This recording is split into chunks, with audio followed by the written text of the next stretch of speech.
Let us pray. Almighty God, where you have called us to govern this province, we ask your help to make decisions and laws that will be just and that will promote the interest of the people. Almagtige God, ons bid dat u gedurende ons vergaderings ons die nodige wysheid sal gee en ons motiewe suiwer sal hou en dat u ons sal help om al ons tekortkominge te oorkom en al ons besluite aan u op te dra. Sikalela ilezwe letu na bantu balo. Umusile ukulungu kweponde letu. Nkosi sikalela I Afrika, kina abantwana bayo, kokela inkokeli zayo, yeniki uxolo I Afrika. All this we beg in your holy name. Amen. Please be seated.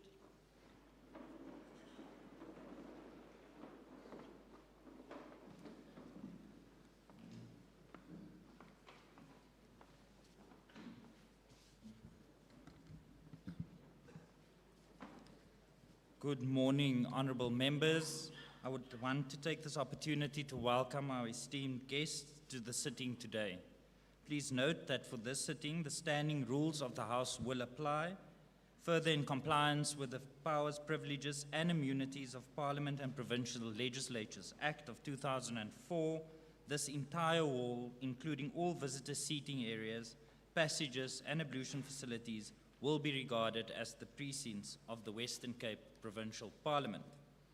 Before we proceed, I would like to make some comments about the logistical arrangements.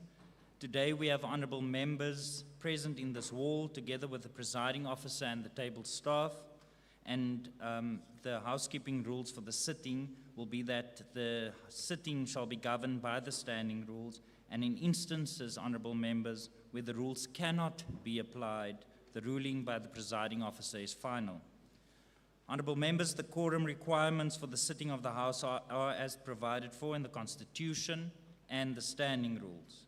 The Sergeant at Arms will record members' attendance. Members who are present in this hall have all the privileges and immunities imparted by law. Honorable members, unless there's an indication of unanimous concurrence, voting will be confined to members present in the House and who are entitled to cast their votes in accordance with our standing rules. Honorable members who are considered out of order by the presiding officer will have their microphones muted and will be called to order. When an honorable member wishes to raise a point of order, such an honorable member may address the presiding officer as normal, but must mute his or her microphone as soon as he or she has completed speaking. The honorable members are kindly requested to ensure that their microphones are unmuted when they are recognized by the presiding officer and to mute their microphones when they have finished speaking. Honorable members and guests, I kindly request that those who are not members of this House to please observe the decorum of the House. For the purposes of this sitting, language translation services are available by using the devices at your disposal. If guests requiring an interpreting device, please raise your hand and an attendant will assist you. Officials are available to assist honorable members who are experiencing challenges with accessing the interpreting services during the sitting. The Secretary and her administration will ensure that there is a dedicated technical support at all times. Honorable members, the Secretary will read the first order of the day. Debate on the Premier's State of the Province Address. Honorable members, I have received a copy of the Premier's State of the Province Address delivered in the House on Wednesday, the 25th of February, 2026. The address is printed in the minutes of the proceedings, and I now place it before the House for debate. I recognize the Honorable Leader of the Opposition, Honorable Syed.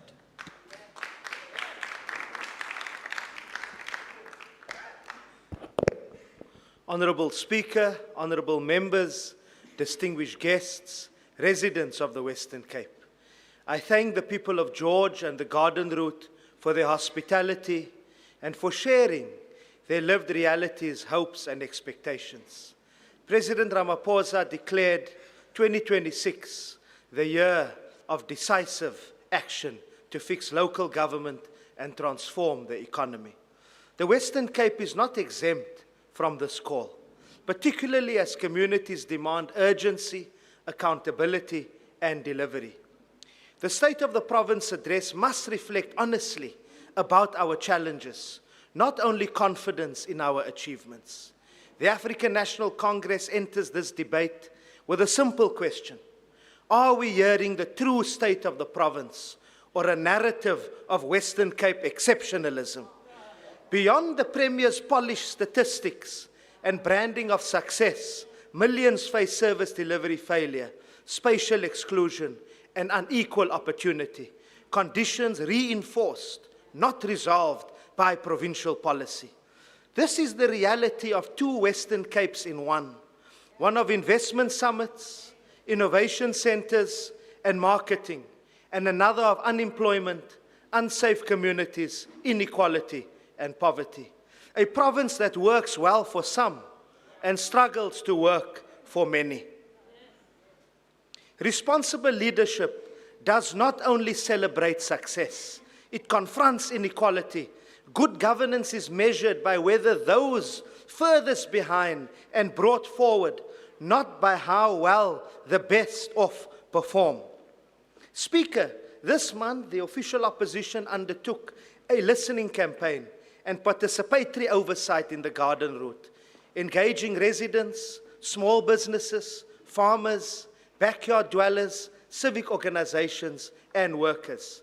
Their message was consistent: water insecurity, housing delays, collapsing infrastructure, healthcare, limited economic opportunities, overcrowded schools, and unresponsive municipalities are eroding dignity and livelihoods. Communities are not asking for narratives. They are demanding action, accountability, transparency, and consequence management. A government that listens builds legitimacy. A dismissive government deepens distrust. Speaker, Premier Windy speaks of inclusive Western Cape, but inclusion must be experienced in services, opportunity, and governance, not declared in speeches. Across municipalities, governance and service delivery failures persist with insufficient provincial intervention. Matsikama's water crisis, driven by poor management, continues, while MEC Bredel's Section 106 recommendations around unlawful mayoral appointments remain unimplemented. Hesekwa residents report project mismanagement and intimidation of whistleblowers. Bito's management-induced water crisis is compounded by allegations of irregular supply chain appointments and weak consequence management. In George, public dissatisfaction is evident. The Craven Week catering saga, the toilet tender scandal, and the unlawful Klein Kratz lease remain without consequences. This reinforces a pattern of governance drift, selective accountability, and political convenience. We meet in George, approaching 2 years since the tragic building collapse. That was not merely an accident, it was a governance failure. The report funded by this legislature remains unreleased, while concerns abound from national and built environment entities regarding municipal oversight, building compliance, and standards. Institutional consequences must follow. Speaker, the housing crisis further exposes the gap between narrative and reality. In Mossel Bay, completed low-cost houses stand empty, while families remain in backyard dwellings and informal settlements with limited consultation on the housing model. In Hout Bay, we witnessed another massive informal settlement fire. Despite the 2021 commitment to housing on acquired land for the working class of Imizamoyetu and Hangberg, years later, not a single brick laid. These delays are systemic, not isolated. As long as overcrowded and unsafe living conditions persist, fires, displacement, and human suffering will remain recurring risks. Speaker, 1,600 learners remain out of school while a High Court ruling has not been implemented. This is a direct violation of the right to basic education and a constitutional failure in the face of growing enrollment. In Bito, reports of oversight, obstruction at schools point to a troubling governance pattern. The learner transport crisis in McGregor excluded vulnerable learners, and the ANC supported the activism and farmer support interventions for a solution. The recent restoration of services is not a favor.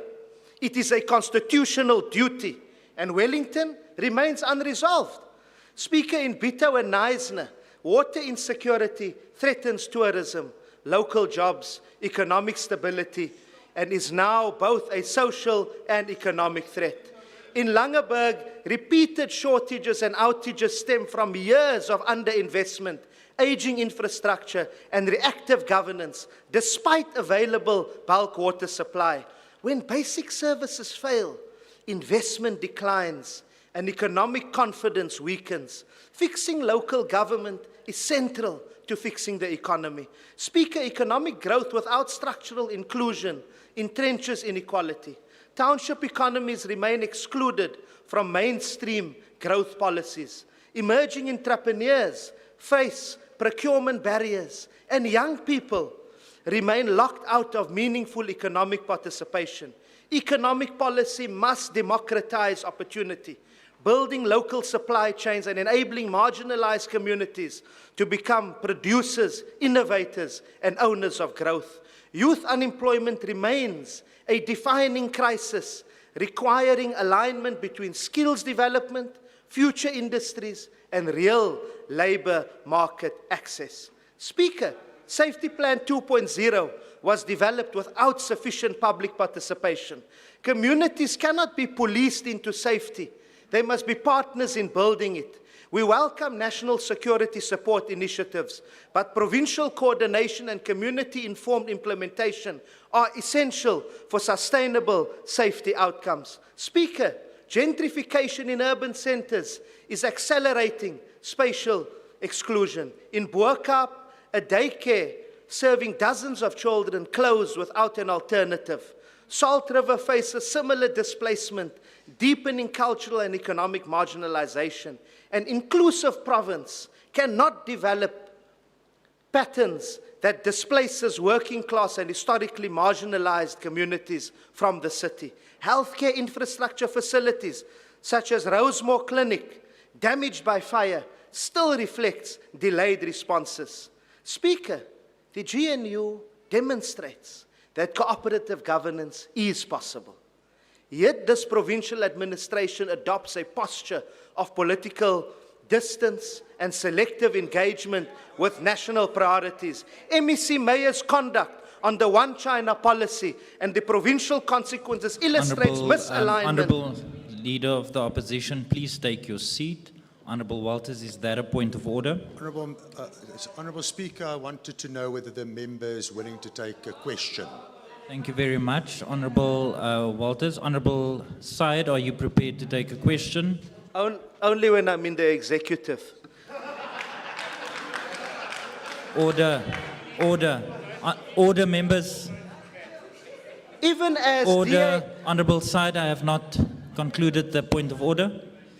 Honourable Walters, for the record, Honourable Syed is not prepared to take your question. Honourable Walters, you cannot rise on a point of order on a point of order. Is that a new point of order? Order. Honourable Walters, what's your point of order?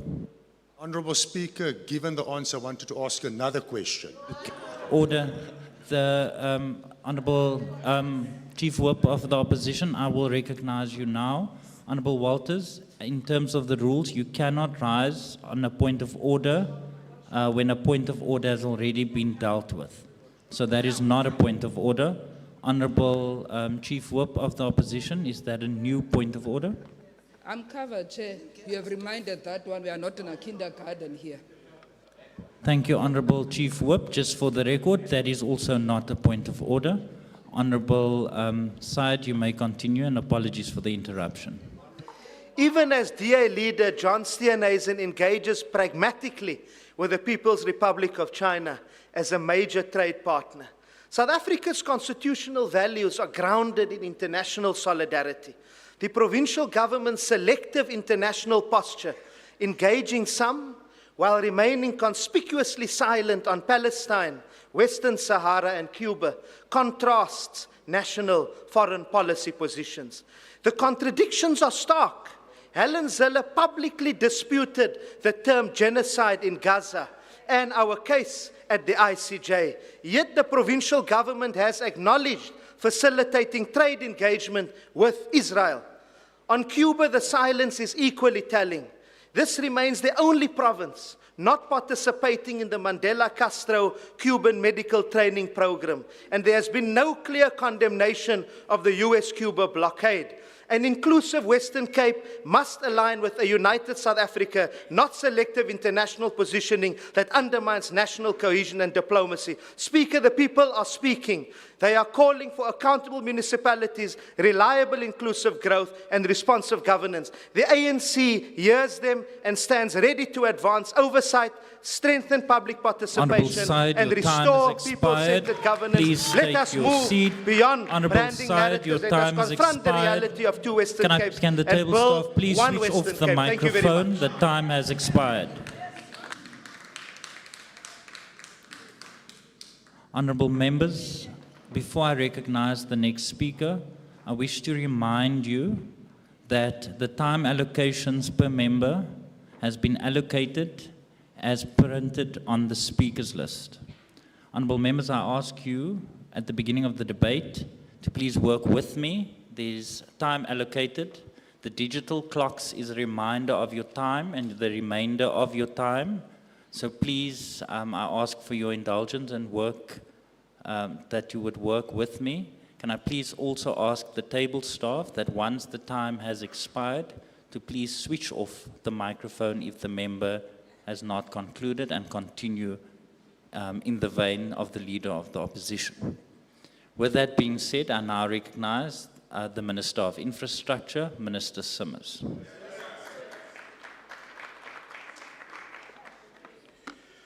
Thank you very much, Honourable Speaker, Honourable Premier, Honourable fellow members of the Executive, but all members of the House, esteemed guests, including councillors, mayors, and all other protocol observed, and above all the residents of George, the Garden Route, and the Western Cape.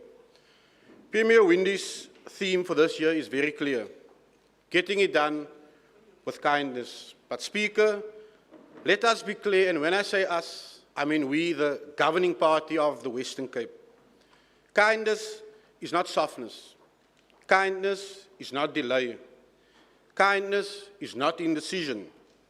Kindness in government means delivering with urgency, while never forgetting that behind every decision that we make as the governing party are people.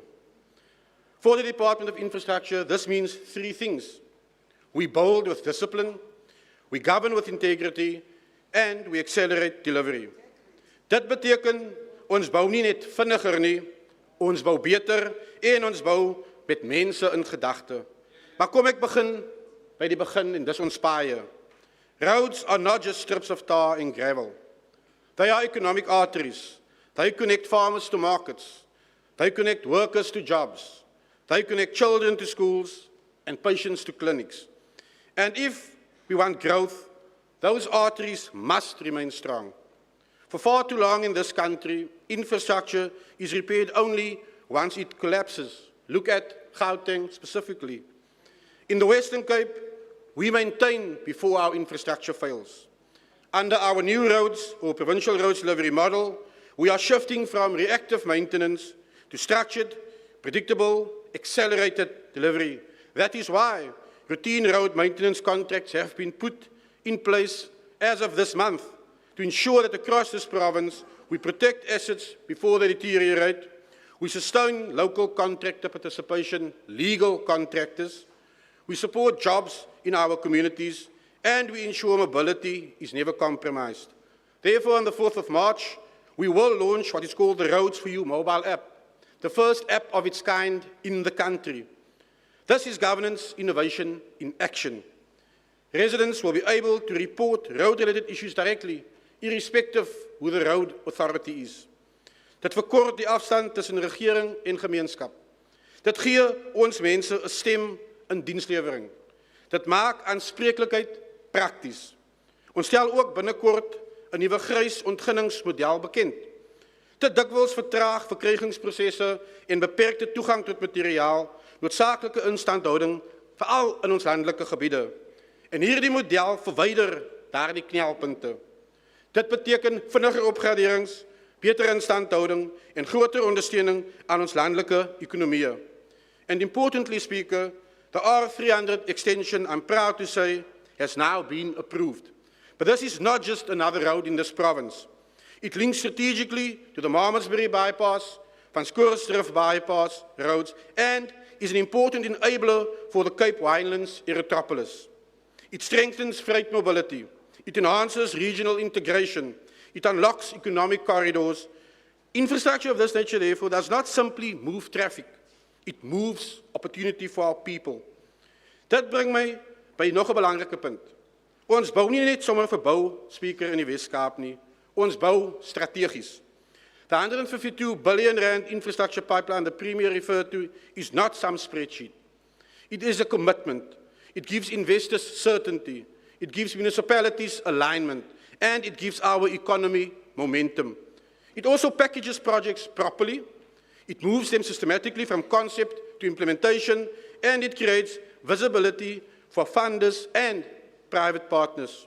Daarom, hierdie Vrydag, dis nou môre, sal ons die soispit by die nuwe afvalverwyderingssel by Karwyde-Skraal. Hierdie is die eerste projek wat suksesvol deur die volle pipeline beweeg het van ons enkel pipeline. Van konsep tot implementering, alles binne 'n periode van 10 maande. Dit is bewys dat hierdie versnellingsmodel van ons departement werk. Speaker, but land sitting idle is opportunity delayed. That is why we are accelerating our rapid land release program across our province. By releasing provincial land strategically, we unlock affordable housing delivery, stimulate construction activity, and create dignity through ownership. In March, the tender for the Leeuloop will be awarded, and Founders Garden will follow very soon thereafter. More releases will be announced later in the second and third quarter of this year. We are accelerating our land release program across this province. These will be catalytic developments. They will crowd in private capital, they will combine social and economic opportunities for all of our people. And they are sending a clear signal. The Western Cape is investment ready. But I need the House to understand, government's role is not to replace private capital. It is to de-risk it, to structure, to align, and then to accelerate in partnership with the private sector. Dit is hoe 'n moderne infrastruktuurdepartement werk. Maar Speaker, versnelling sonder kapasiteit is broos. That is why we are strengthening municipal readiness and infrastructure governance. The infrastructure pipeline is therefore not just a provincial focus. It is designed to align municipal planning with provincial strategy. When planning is fragmented, projects stall. When governance is unstable, investors walk away. When priorities are misaligned, funding is normally wasted. Alignment ensures that bulk services, spatial frameworks, and project pipelines speak to one another. A practical example is the Railton Human Settlements Project in Swellendam.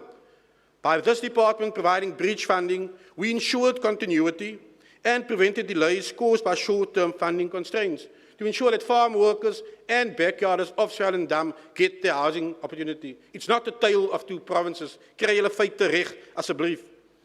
Dit is hoe samewerking tussen regeringssfere behoort te werk.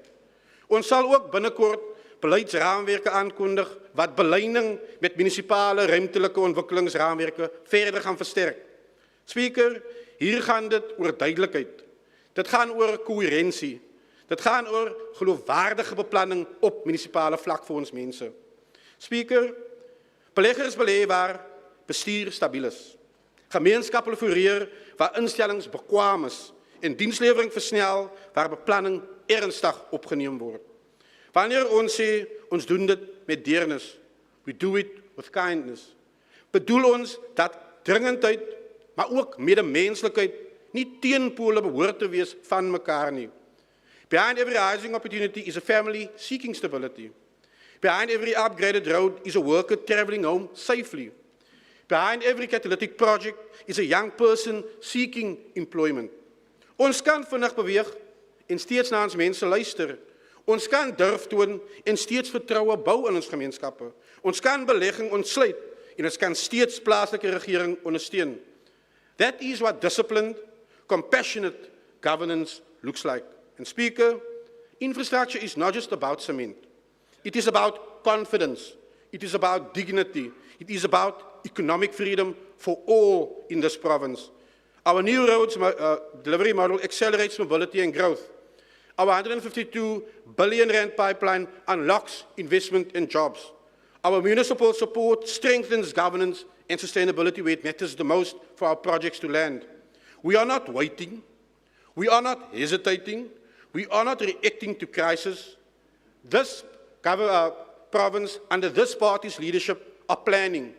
We are aligning, and above all, we are delivering on the mandate this Premier got with a full majority in 2024. And we are doing this with urgency, we are doing this with integrity, but above all, with care, and yes, with kindness. To each and every role player present here today and those who are following us online, whether you are big or small, this government sees you, your governing party sees you. We respect you, and as a team, we all want to thank you. All of you are important. Let us work together and maintain respect for each other while we build a better, stronger future Western Cape for us all. But now to our communities, in George, in the Garden Route, and across the Western Cape. We are in a local government election year. En ek moet sê, tans maak een bedrieglike groen swaalkie nie 'n somer nie. Hulle maak nie 'n somer nie. Die feite gaan uitkom van hoe hulle ons gemeenskappe bedrieg, hoe hulle ons gemeenskappe mislei en hoe hulle by hulle oorwinnings uitkom. En ja, die DA in die Weskaap aanvaar wanneer ons nie 'n wijk wen nie. Maar ons aanvaar dit want ons weet ons kontesteer met integriteit, want ons het respek as die regerende party in 'n provinsie en waar ons regeer, het sy deur meerderheid op plaaslike regeringsvlak of 'n koalisie, ons respekteer ons kiesers se integriteit en hulle menswaardigheid.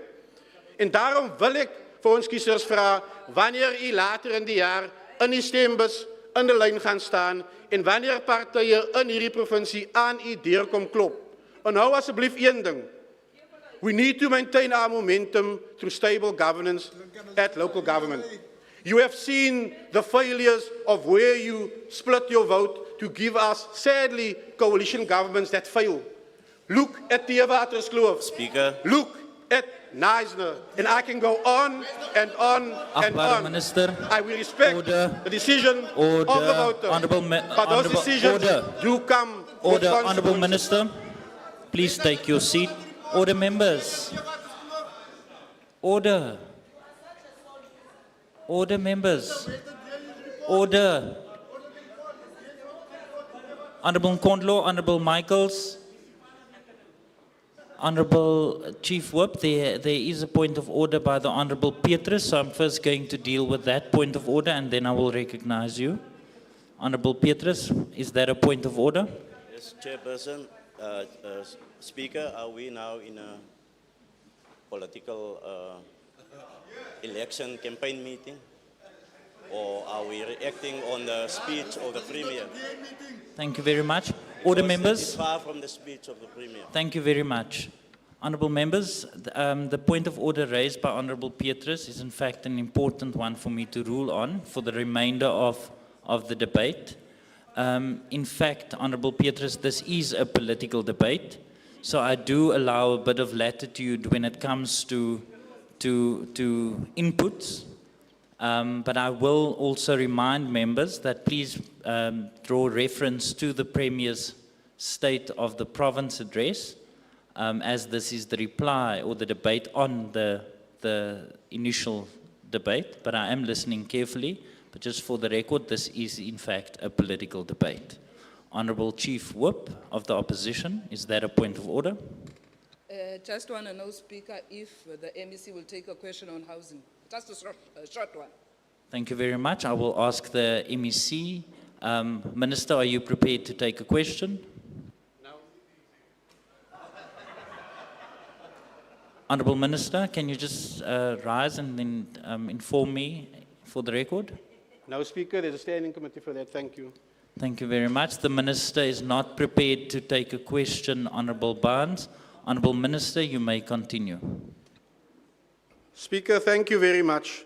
But most importantly, as we are heading to a local government election, we have seen the impact of instability on the most important sphere of government across various communities across our province, leading to citizens being without water for days, waste not being collected. And I'm talking about, yes, Knysna. Knysna is an example of when you have a fragmented voter base that creates a coalition that is not governing in the interest of the people of Knysna, but in the interest of the coalition. And yes, the Patriotic Alliance, the ANC, and other small parties have destroyed Knysna for their own pockets, not to uplift the people of Knysna. So you need to protect, together with us, the stability of your town, of your municipality. But let us continue getting things done. We have seen in Knysna and we have seen in Theewaterskloof, when they do not govern in the interest of our people, but for themselves, projects get stalled, Member Said. And perhaps the Honourable Petrus must learn, do not take naps and focus on getting things done. I thank you very much. There is a point of order. Ja, Honourable Michaels, is there a point of order? ja, Speaker. Honourable Michaels, what is your point of order? Ek wil net weet, is dit reg dat die MEC die huis mislei deur net sekere munisipaliteite en die DA govern. Theewaterskloof se laaste wat deur die DA govern word, sukkel nou nog om hulle audit report te maak. Achtbare Michaels, it's honourable members. Before I rule, or first let me rule. Honourable Michaels, that is not a point of order. Honourable members, when you rise on a point of order, you do not need to motivate your point of order. Rise, give your point of order in order for me to rule. I don't want to get to a point where I ask you to quote the rule. So can I please ask that you work with me? I'm going to provide you opportunity if you want to raise your points of order, but please you don't have no need to motivate your point of order. I will adjudicate on your point of order. Honourable Chief Whip of the Majority Party, is that a point of order? Yes, it is, Speaker. I'd like to ask you to ask the Honourable Member to withdraw the accusation that he just made that the Minister is misleading the House. Honourable Chief Whip. Order. Honourable Chief Whip of the Majority Party, I have ruled already. I will look at Hansard and revert back if there is a need in terms of the rules to withdraw. Honourable Minister, you may continue. Thank you, Speaker. Before I say thank you, let me just say it's quite ironic that last night's power nap is sitting next to a former mayor who was napping while Theewaterskloof was destroyed. I thank you. Honourable Minister, your time has expired. Order. Honourable Leader of the Opposition, is that a point of order? Honourable Speaker, I thought we had started the debate with a proper decorum, but the Honourable Simmers is out of order. He's misleading the House. The Honourable Petrus was not sleeping. Honourable order members. Members, can I please ask that you please bear in mind that we have members of the public sitting in the gallery that came for this debate. Can I please remind you that rising on frivolous points of orders are also unparliamentary. Order. Honourable Minister, I am on the floor.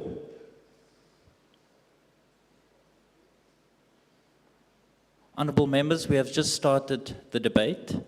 We have a long way through the speakers list. Can I please ask that you work with me in order to ensure that the citizens of this province hears the inputs of every member on the speakers list? It is, after all, about the citizens. With that being said, I now recognize the Honourable Stevens.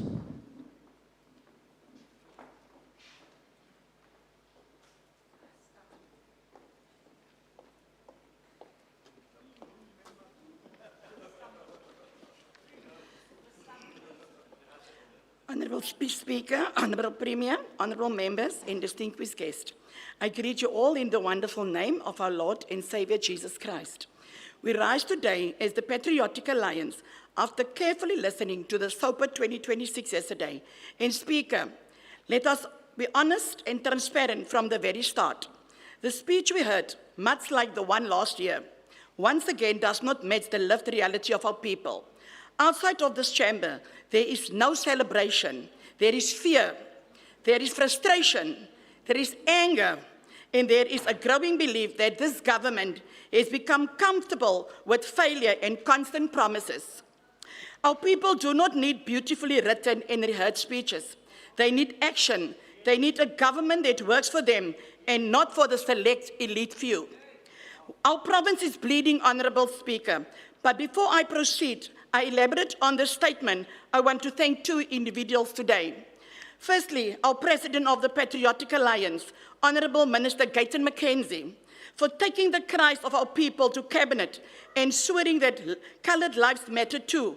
When we took the streets as Patriotic Alliance in our Coloured Lives Matter t-shirts, we were mocked and called all sorts of names, but we have conquered for our people. Secondly, His Excellency, the President of the Republic of South Africa, Cyril Ramaphosa, for hearing the urgency, and not only for the Patriotic Alliance, but from other parties as well, requesting the intervention of the army in provinces where crime and gangsterism have spiraled out of control.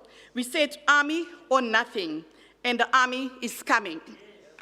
Killing continued day after day. The death roll rises by the hour. It is no longer only adults caught in stray bullets. It's our children, our future leaders. Gang violence has tightened its grip on the Cape Flats and is spreading like an uncontrollable disease, but we need to stop beating around the bush. It's an socio-economic issue that the Premier forgets to mention. Premier, 2 machines are not the answer and will save the Western Cape, or is it that you've given up? Entire communities are held hostage by criminals, while others lived behind high gates and halls, untouched by the harsh realities that imprison our people in their own homes. Parents are terrified to let their children walk to school, let alone play outside. Families are burying loved ones far too often and far too young. Yet here we stand, listening to polished words about progress and the now infamous line of devolution of powers. Honourable Premier, our people do not live in speeches. They live in the consequence of inaction by this very government. Drought continues to crush livelihoods. Communities struggle for basic water security.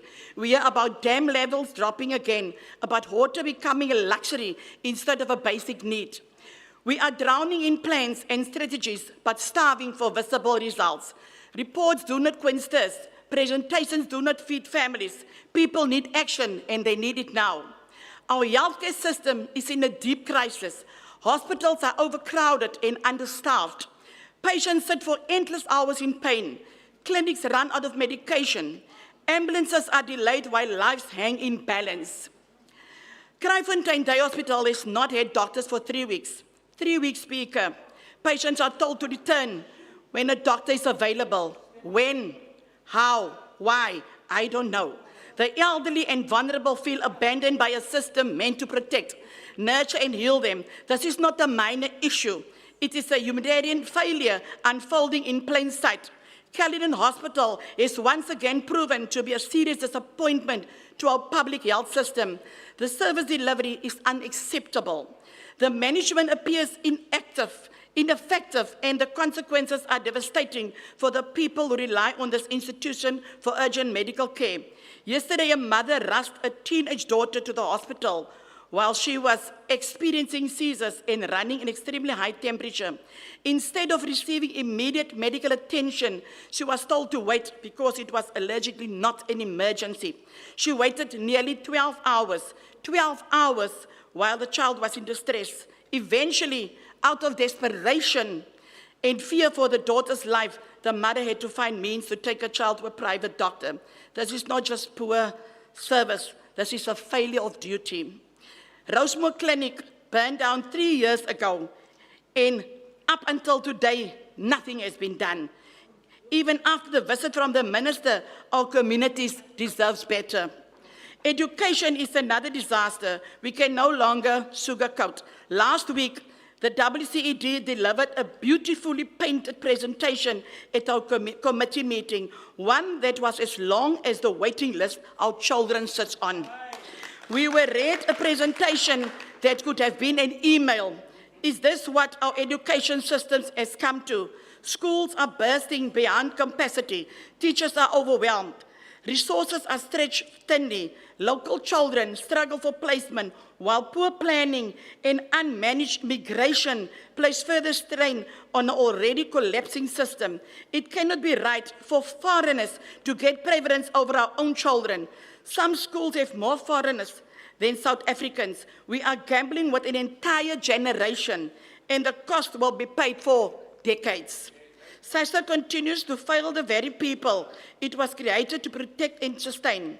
The elderly, disabled, and struggling families face delays and system breakdowns that push them deeper into poverty. And the audacity of stopping grants when an elderly recipient receives even 10 rand from a family member because it is considered an income. Utter nonsense. The grant is finished the very day it is received in this economy. Social support should not punish family support. Farm workers who have lived and worked on farms for decades are being evicted without dignity in Stellenbosch. In Lamotte, the late Mr. Peter Galan's family received an eviction notice after he served far more than 20 years. In Witzenberg, the Bakir family faces the same fate. Koolfontein Farm, an elderly couple, 78 and 84, were told to leave. Where must they go? And those are only a few mentioned, as the list is endless. That is the lived reality of our people, not polished words in a speech. Let's not even get started on the housing crisis in the Western Cape.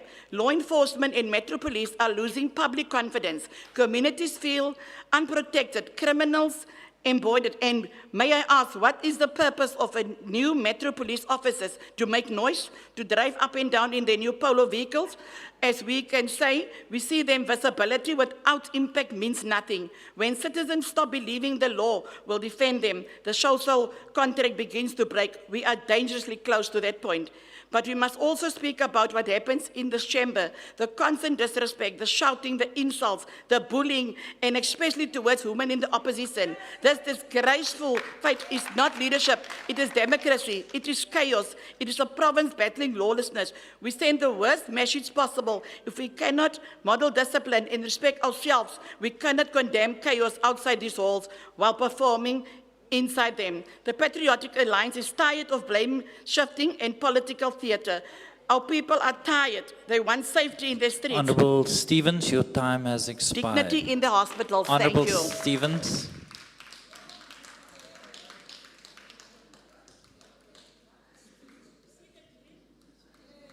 Order, members.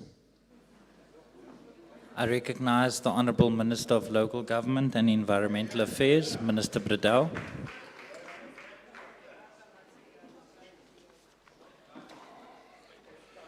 Honourable Speaker, Honourable Premier Windy, Ministers, Honourable Members, the people of George and the Garden Route. Honourable Speaker, it is an honour for me to partake in this debate on the Premier's opening address for the official opening of the Western Cape Provincial Government. Speaker, dit is lekker om in die Suid-Kaap te wees, saam met die warm en gasvrye mense van George en die Garden Route. Dankie Premier vir jou visie vir die provinsie en dankie vir die omgewing wat jy skep sodat jou kabinet kan werk. En ons werk, Premier. Meer as 100,000 hektaar se veldbrande is reeds vanjaar deur die brandweermanne en brandweervroue geblus. Dit is net in die Wes-Kaap waar die munisipaliteite onder mekaar en in samewerking met die provinsiale rampbestuur soos 'n goed geoliede masjien kan saamwerk. Ons het vanjaar op die punt gestaan om Elim en De Kop informele nedersetting buite Stanford te verloor. Ons werk in aksie, Premier. Toe ons die nasionale ANC-regering smeek vir ekstra lugondersteuning, moes ons hoor dat die lugmag het net 1 helikopter met geen bemanning nie. Premier, net 1 helikopter met geen bemanning nie, beteken dat as Zimbabwe ons môre moet 3 hanggliders aanval, het ons moeilikheid. Speaker, dit maak mense van alle politieke partye skaam om hierdie tipe feite te hoor. Gelukkig kon ons manne en ons vroue wat met dapperheid, spanwerk en ons vennote met die ondersteuning van goeie opgeleide mense die vlamme beveg en sodoende 'n waardevolle erfenis van Elim en die kopnedersetting waar mense alles sou verloor het, te beskerm. Dis omdat ons omgee, agbare Speaker. Die Wes-Kaap is tans die provinsie wat die meeste beeste in en teen bek en klou. Ons is nie die streek wat die swaarste getref is nie, maar ons is die provinsie wat die landboudepartement en 'n landbouminister het wat omgee vir die landboubedryf. Speaker, toe die amptenare van Knysna munisipaliteit oor Desember met vakansie gegaan het my departement onder leiding van Grainpolse en die plaaslike regeringsspan my bygestaan, etlike dae in Knysna deurgebring om te seker te maak dat die dorp nie uit water uithardloop nie. Veral om te sorg dat die armstes van die armes 'n dignified life, 'n menswaardige lewe kon hê. Ons skole is die beste in die land, want ons onderwysers werk op die punt van Afrika. Ons hospitale en ons klinieke is die beste in die land, want ons dokters en verpleegsters op die punt van Afrika werk in die hospitale. Ons bou paaie en huise, ons maak brûe reg en wanneer dit in vloede beskadig word, want op die punt van Afrika het u 'n regering wat werk, premier. So kan ek elke departement van hierdie Wes-Kaap regering noem. Ons werk vir die mense van hierdie provinsie. Ons werk hard want ons hou daarvan en dit is lekker om die resultate te sien.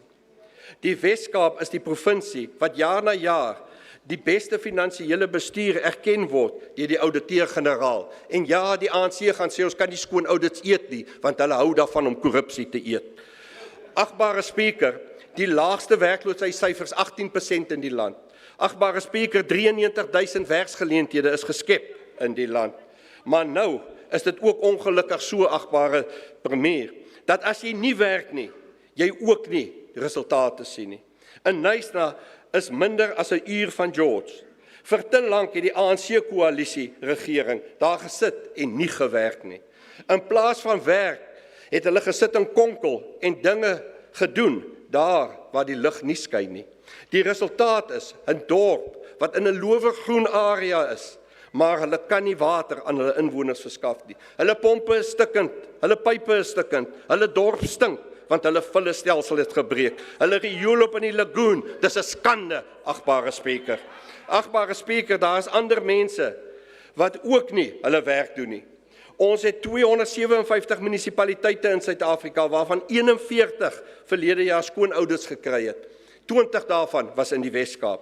113 munisipaliteite het onbefondste begrotings ingedien. 90 munisipaliteite het gekwalifiseerde opinies gekry. 17 munisipaliteite het die ergste moontlike uitkoms gekry, vrywaring van mening, disclaimer of opinion, is net moontlik as jou finansies wat jy rapporteer so sleg is dat die ouditeur-generaal dit nie eers kan beoordeel nie. Speaker, as ek na hierdie slegte stand van sake kyk, wonder ek of die South African Local Government Association SALGA hulle werk doen. As hulle werklik kapasiteit bou, leierskap en vaardighede ontwikkel, sal ons munisipaliteite nie in daardie stand wees nie. In plaas van 'n SALGA wat deur ANC geïnfiltreer is, het hulle 'n pragtige plan uitgewerk om hulle self te verryk. Hulle kry geld van munisipaliteite as lidmaatskap fooie en dan nou offer hulle munisipale raadslede 'n dag sittings fooi. R1.200 'n dag om 'n vergadering van SALGA by te woon is 'n skande. Ek sal dit aanhou beveg want ek dink dis moreel verkeerd.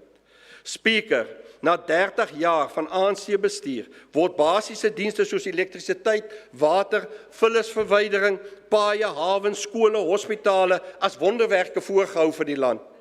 In Johannesburg beveel die ANC burgemeester nou aan dat as jy wil bad, moet jy na jou hotel toe gaan om te gaan stort. Dis 'n skande, agbare Speaker. Hulle sit al 20 dae sonder water.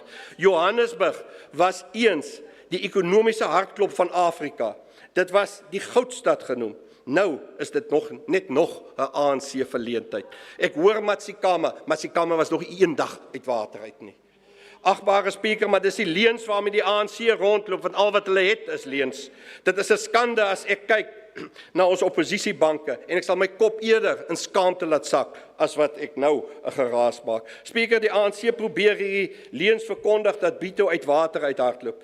Die ANC beweer dit nou al vir 'n geruime tyd. Bito het die bil by die horings gepak. Bito munisipaliteit se planne is in plek. Bito sal nie uit water uithardloop nie. Die eenvoudige verskil tussen 'n munisipaliteit wat werk en 'n munisipaliteit onder ANC-regering. Dieselfde tegnologie, dieselfde ontsoutingsaanleg. Die een in Bito, DA beheer, lewer 2 miljoen liter water 'n dag. Die een in Nyasa lewer 0 water 'n dag. Hoekom? Want hulle fokus op korrupsie, agbare spreker. Dis die waarheid, dis feite. Ek praat feite, agbare spreker. Spreker, die resultaat van 30 jaar se nie werk nie. Agbare spreker, die resultaat van 30 jaar se nie werk nie, is daar vir almal om te sien. Ons is volgens die Wêreldbank een van die ongelykste lande in die wêreld met 'n Gini-koëffisiënt van 0.63, danksy 30 jaar van ANC-regering. Met die G20-beraad het die wêreld gesê dis 'n ongelykheidsnoodgeval. 'n Ongelykheidsramp in Suid-Afrika as gevolg van ANC-regering. Agbare spreker, ons land het die ergste misdaad. Ons land het die ergste misdaad as gevolg van ANC-regering. Agbare spreker, dan staan hulle hier skynheilig en sê, maar die Honourable mense moet Minister, hulle self please take your beskerm. seat. Dit maak seer. Order. Order. Order. Honourable Chief Whip of the Opposition, is there a point of order? Order, members, there's a member on the floor. Thank you, Speaker. Speaker, I would just want to know if Order. is the MEC willing to take a question?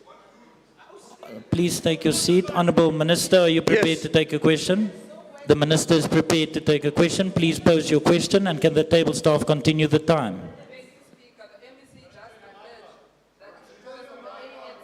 Your microphone is not on.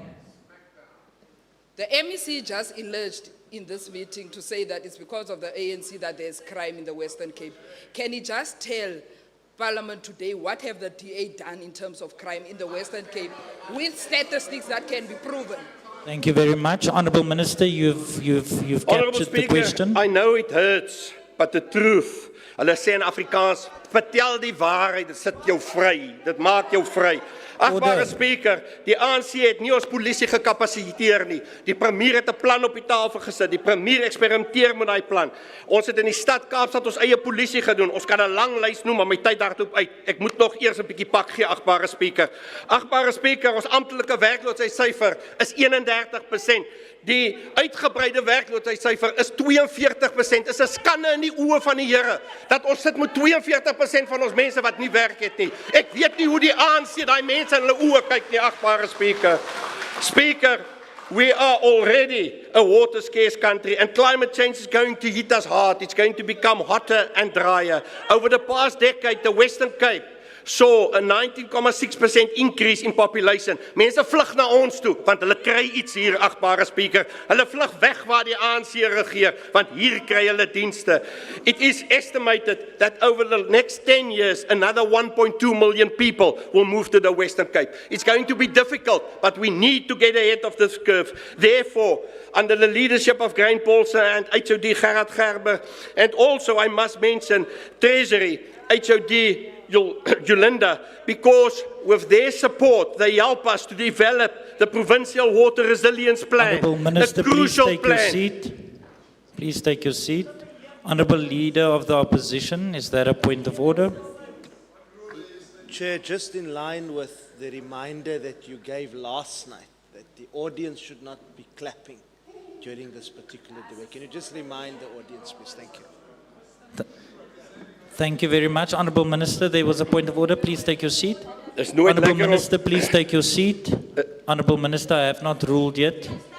Order. Order. Order, members. Honourable Leader of the Opposition, you rose on a point of order. Please allow me to rule on your point of order. Order. Honourable members, or the guests in the gallery, just a friendly reminder, you are very welcome to the sitting, but you may not participate in the proceedings of the sitting, and that includes the proceedings that's happening on the floor. So just a kind reminder that you may not clap or show your satisfaction or dissatisfaction of the input from the podium. With that being said, can I please also remind members that interjections are allowed, and while I'm on the floor to the members on my left-hand side, the same courtesy I extend to you when you are on the floor, please provide me with that same courtesy. While interjections are allowed, running commentary is not allowed. Can I please ask that you provide the member at the podium with an opportunity to make his or her input? Because if you are on the speakers list, you will have the same opportunity and privilege. With that being said, Honourable Minister, you may continue. Thank you, Honourable Speaker. Het is lekker om blauw dia-water te drinken. Ek is nie 'n nuisna nie. Achtbare Speaker, Speaker, the assistance required that a municipality's books must be in order. This is crucial to our voters. Voters must understand the impact of a municipality, of electing leaders that cannot work with finances. If your money is not in order, your municipality will crumble. I can promise you that. Speaker, ons mense verdien waardigheid. Ons mense verdien waardigheid. Die grondwet sê 6 kiloliter water en 50 kilowatt electricity. Ons het 'n studie gedoen wat wys dat mense het eintlik nodig 150 kilowatt electricity en 10 kiloliter water. Dit moet ons fokus wees, dit moet ons doel wees en ek is jammer dat hier so min burgemeesters vandag is. Want dit is waarop ons moet fokus. As ons meer energie in huise kan kry, sal ons kinders in die huise kan tyd spandeer en hulle huiswerk doen en nie op die straat lê nie. Beter skoolresultate, veiliger woongebiede, skoner water sal help dat ons hospitale nie so vol is nie. As 'n span kan ons hierdie provinsie saambou. Ons munisipale dienste is besig om te duur te raak en ons moet die waarheid op die tafel sit. Ons moet dit nie onder die tafel wegvee soos die ANC nie. Sit dit op die tafel. Ons munisipaliteite is besig om te duur te raak en ons sal 'n indringende gesprek tussen myself, minister Baartman, Uitsoudie Jolinda en Uitsoudie Polse moet hê om ons munisipaliteite se hande te vat. Maar premier, op die punt van Afrika is daar ook 'n entiteit wat werk, Cape Nature. EPWP-program, jy het dit gister genoem. Cape Nature het 'n EPWP-program ontwerp wat vir jou hoendervleis gee. Daar's 'n persoon wat die program binne gegaan het. Hy het nou al sy 3de graad bereik. Daar is 'n dame wat met 'n graad 8 begin het. Sy het nou matriek, sy het 3 kinders, sy het matriek behaal en sy's permanent aangestel. On the tip of Africa, there's an entity that works. Premier, I conclude. Premier Woody, your heart is at the right place. We truly care, you truly care for all the residents in this beautiful province. In turn, he expects each of his ministers to demonstrate the same level of care and respect for their portfolios. Dankie vir jou visie vir die provinsie. Dankie dat jy van ons die beste en die hardwerkende ministers verwag om aan te hou, druk en aan te hou skuif, want ons werk nie vir onsself nie, ons werk vir ons mense van hierdie pragtige provinsie. Ek dankie. Baie dankie aan die achtbare minister. I now recognize the Honourable Kassim.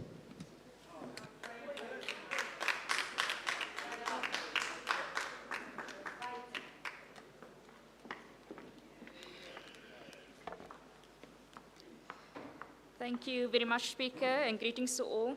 Speaker, as we reflect on the Premier's address, who yesterday spoke so passionately about the rich history of the Western Cape, and who so confidently spoke about Bo-Kaap and the Cape Malay culture, reminding us that this home of ours is indeed the birthplace of ancient innovation and culture.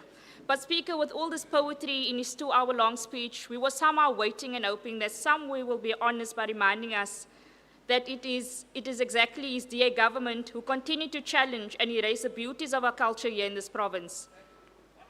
Speaker, Speaker, with all the rich cultural beauty in this diverse province, the reality is that it is this DA government who continue to evict our coloured and African people from land across the province.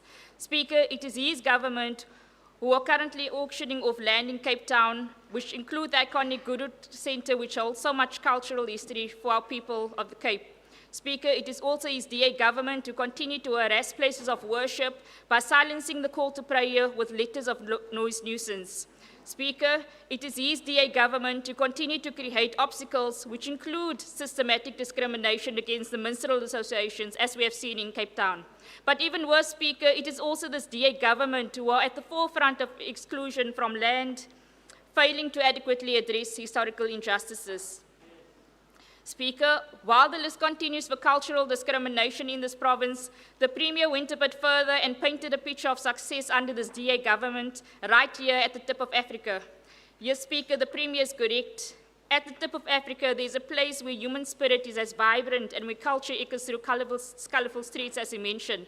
But Speaker, the Premier forgot to mention that it is here, at the very same tip of Africa, where majority of black people are still battling oppression under this DA government. Speaker, it is at the same tip of Africa where majority of homeless people are living in streets and are constantly ignored without being provided with dignified shelters and meals to eat.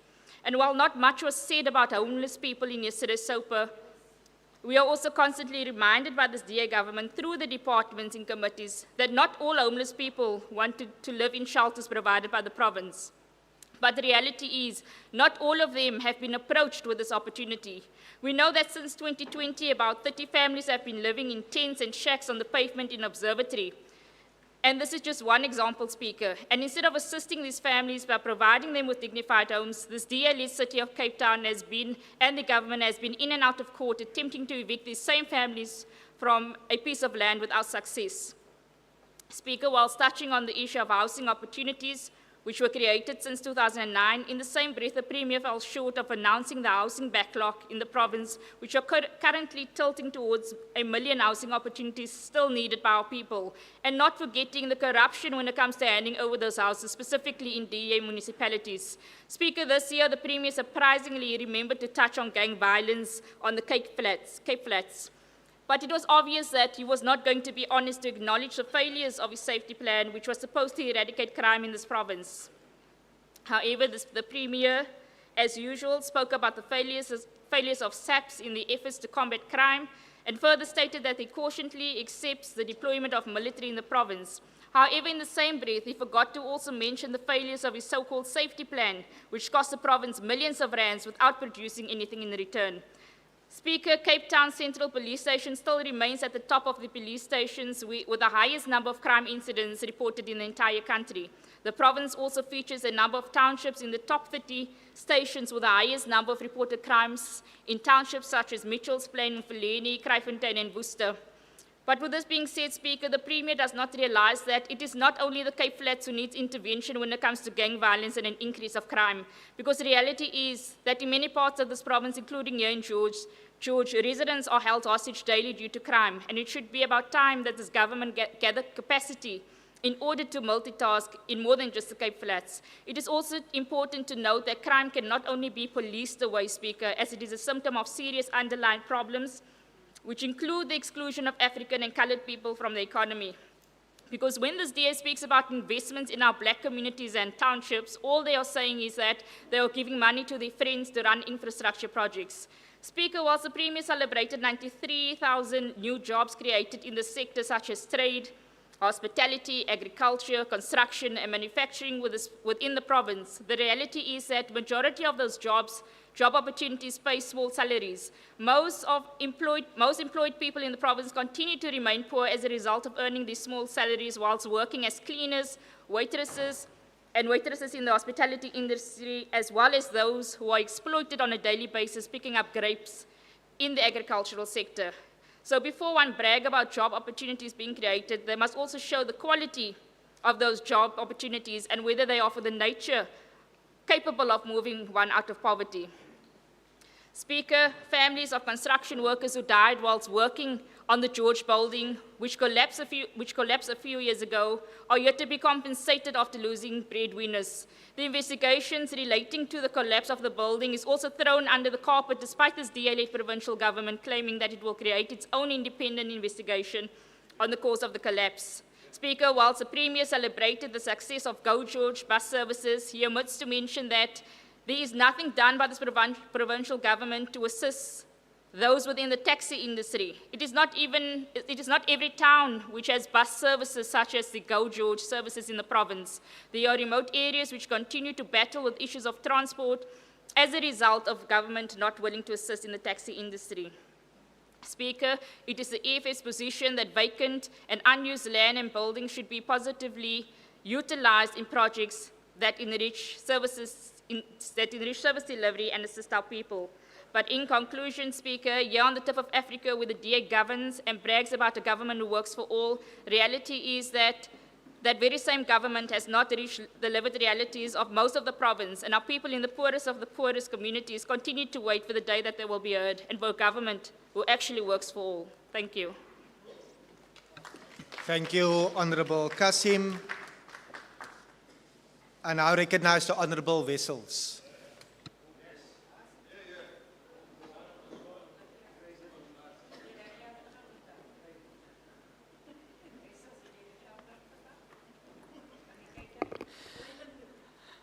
Agbare Speaker, Premier Windy, medelede van die wetgewer, burgemeester van die distriksmunisipaliteit, burgemeester van George, geagte gaste en dan die belangrikste van almal, die mense van George, die tuinroete en die Weskaap. Dis 'n voorreg om vandag hier in George te praat. Die stad waar ek my grootwordjare deurgebring het en waar my wortels gevestig is. Om hier te wees, weg van die formele kamers in Kaapstad, is 'n herinnering waaroor hierdie debat werklik gaan. Dit gaan oor die hoop, die daaglikse realiteite van mense wat ons verkies is om te dien. Speaker, the DA-led Western Cape understands that for democracy to be real, it must be felt, it must be tangible. And nowhere is this more true than under this DA-led government. Net maandag, Speaker, het die DA die Weskaapse wetgewer na die mense die wetgewer na die mense gebring om vir hulle te luister. In George het ons gesit saam met meer as 240 agterplaasbewoners van oral oor George. Ons het nie in 'n raadsaal 400 km weg van hulle gesit nie. Ons was hier saam as een gemeenskap. Ons het geluister na die kwessies rondom behuising en ons het gehoor hoe die liegstories en onwaarhede ontmasker is rondom die sloping. En Speaker, nooit weer kan ons toelaat dat ons gemeenskappe se vooruitgang 'n politieke speelbal word nie. The DA in the Western Cape wants the people of George to know we are a caring government. This is about fairness to the people we serve. Speaker, the outcome was powerful. Residents learned that George Municipality has rezoned nearly 25,000 properties to formalize backyard dwellings, giving people dignity and security. They learned that the demolition is an absolute last resort. In die laaste 5 jaar was sloping nie eers 1% van hierdie totale uitkomste nie. We want to work towards compliance. That is what fairness looks like. It is not about empty slogans. It is about transparent, accountable governance that treats every person with respect. It is about ensuring that, whilst challenges remain, the solutions are grounded in reality, in data, and in genuine human engagement. In the coming year, Speaker, we intend to go to more towns. We intend to go listen to more people, to find solutions for our people across the province. This year, we are governing with kindness, not because we are weak, but because we want to be on the ground with the people. We want to govern with the people and to provide more dignified solutions. Speaker, ek nooi elkeen uit om môre in te skakel op die raadsvergadering van die George Munisipaliteit, waar burgemeester Brown Johnson sekere aankondigings gaan maak, wat sal bewys dat terwyl seker is, konsentreer op Facebook Lives, konsentreer hierdie regering op die livelihoods van ons gemeenskappe. However, Speaker, while the DA-led government tries to provide dignity, the PA seems to believe that the path to governing this province and our municipality is paved with division. In George and across the province, the PA spreads misinformation. They try to create conflict where none should exist. Gemeenskappe word gebreek in plaas van gebou. They make grand promises they have no intention or capability of keeping. Speaker, we saw the PA leadership in Beaufort West, where chaos and mismanagement left the municipality in tatters. However, it is this DA-led government, Western Cape, that invested in Beaufort West. More than 14.3 million rand was spent there since 2021 to stabilise the municipality through emergency grants, generators and water resilience funding. Again, Speaker, we saw the results of the ANC and PA's destructive coalition politics in Eisner, which stalled the progress and wasted valuable time. The DA and the coalition George municipality deployed 3 refuse compacted trucks to assist the ANC-led Eisner coalition government during the spiralling refuse correction crisis that was on the brink of becoming a full-blown public health emergency.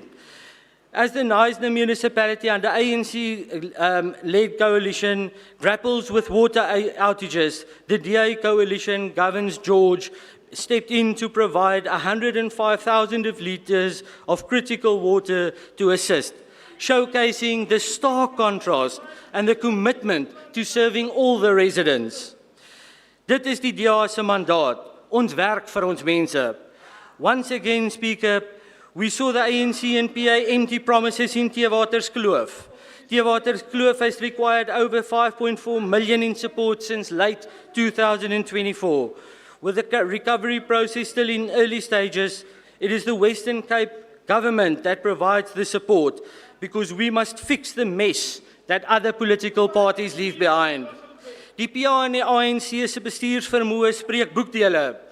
Dit spreek tot chaos, dit spreek tot onbevoegdheid, dit spreek tot selfsug en dit spreek tot mislukking.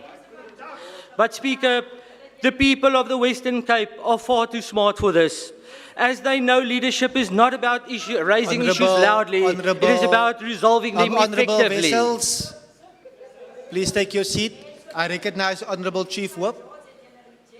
Speaker, we cannot allow to be misled in this House and sit quietly.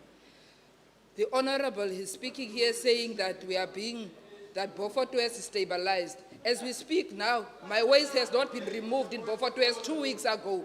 So he must withdraw here saying there's a stable municipal. There's nothing stabilized by the DA. Honourable Chief Whip, I have noted your point of order. If you can take your seat. Honourable members, you are fully aware in terms of... Honourable members, I have the floor. Honourable Walters, please take your seat. I'm still ruling on this matter. Honourable members, you are fully aware that this is a political debate. If any particular member feels that a member that is at the podium is misleading the House, they are more than welcome to follow the procedures and the rules and follow that guide. Members are fully aware of substantive motions that could be brought. I would want to remind members again. I now recognize the Honourable Walters. Honourable Deputy Speaker, it's very difficult to hear the Speaker on the floor with all the shouting that is taking place. It appears, you can hear I have that same problem. Deputy Speaker, it appears that the PA representatives have woken up. There is no need to explain the Honourable Walters. Honourable members, as you are aware that interjections are allowed, I am making detailed notes my side in terms of the running commentary. I would again remind members to keep the decorum of the House, and I will now note the Honourable Vessels to continue. Thank you, Deputy Speaker. In the words of Minister Meyer, the way the ANC governs is it's the law, nothing, niks gebeur daar nie. Speaker, Honourable Vessels. Honourable Vessels. Honourable Chief Whip. Speaker, perhaps you didn't hear me correctly. I was asking for the Honourable Vessels to withdraw because he's misleading the House. he must prove to us whether the DA is really taking care of the people of Western Cape, because we are sitting with rubbish that has not been picked up for 2 weeks. So please withdraw what you are saying. Honourable Chief Whip. Honourable Chief Whip, if I can give guidance, I've already ruled in that regard. Honourable Chief Whip, I've already ruled in that regard. Should you maintain the view, I will then encourage you to follow the process of bringing a substantive motion. Honourable Wessels, please continue. Speaker, DA at work is not a slogan, it is a promise. And we are applying the same principle of opportunity to housing. Honourable Wessels, I recognize the leader of the official opposition. Honourable Deputy Speaker, thank you. Can the Honourable Wessels be advised to speak and not read the speech? My understanding is the convention, you are not allowed, the rules are clear. No You need, can't read. no need to explain. Yeah, Thank you please. so much. Honourable members, as presiding officers, we will not dictate to members on delivery of input. I will now allow the Honourable Wessels to conclude with 22 seconds remaining. Can we also then ask the ANC not to steal and to govern? So to the people of George and the Western Cape, I say this, the facts are on our side. The investments are real. The progress is undeniable. And the DA's strength is not in slogans, it is in governance. So terwyl die ander breek sal ons bou. And at the tip of Africa lies the Western Cape that works. And at the Thank foot you of so the much, Outeniqua Honourable Mountains Wessels. lies the George, Honourable where we Wessels, see greatness u tyd het in action. verstreke. Thanks.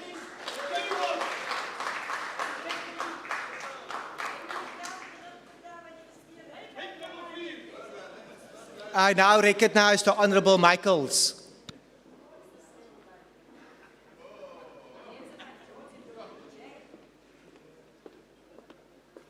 Speaker, goeiemôre Premier, members, executive, member Wessels. Ek verstaan dat u het ook 'n flat gehad in die building wat collapse het. Nou wonder ek of u nie die rede is hoekom ons hierdie report kan sien van die Premier nie. Maar anyway, laat ek Honourable aangaan. Michaels, if you can take your seat. I recognize the Honourable Walters.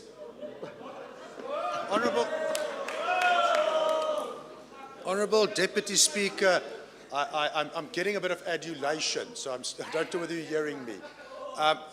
You cannot directly address a member of the House. And I would like to call a point of order on the Honourable Michaels. I do not want to disrupt his speech, but that is, in fact, one of the rules of the House. Honourable members, and those that are on the speakers list, I would want to remind you once again to speak through the chair. Honourable Michaels, you may continue. Dankie Speaker. Dit is sê hoe ons breinmense mislei word met statistieke deur die vandag wil die NCC die realiteite van die Weskaap in kort highlight om te wys hoe die DA ons breinmense mislei. 93,000 new jobs beteken niks vir ons breinmense nie.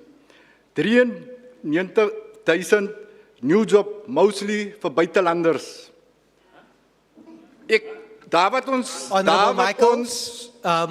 Honourable Michaels, if you can take your seat. A member is on the floor. I recognize the Honourable Wessels. Speaker, Deputy Speaker, thanks. Can we request the Speaker to withdraw that first statement? Hulle kon gelieg het vir die mense van Theewaters Kloof, maar hulle hoef nie te lieg vir die hele Weskaap nie. Thank you so much, Honourable Wessels.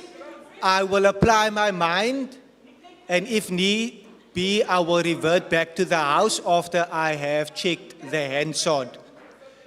I recognize the Leader of the Official Opposition.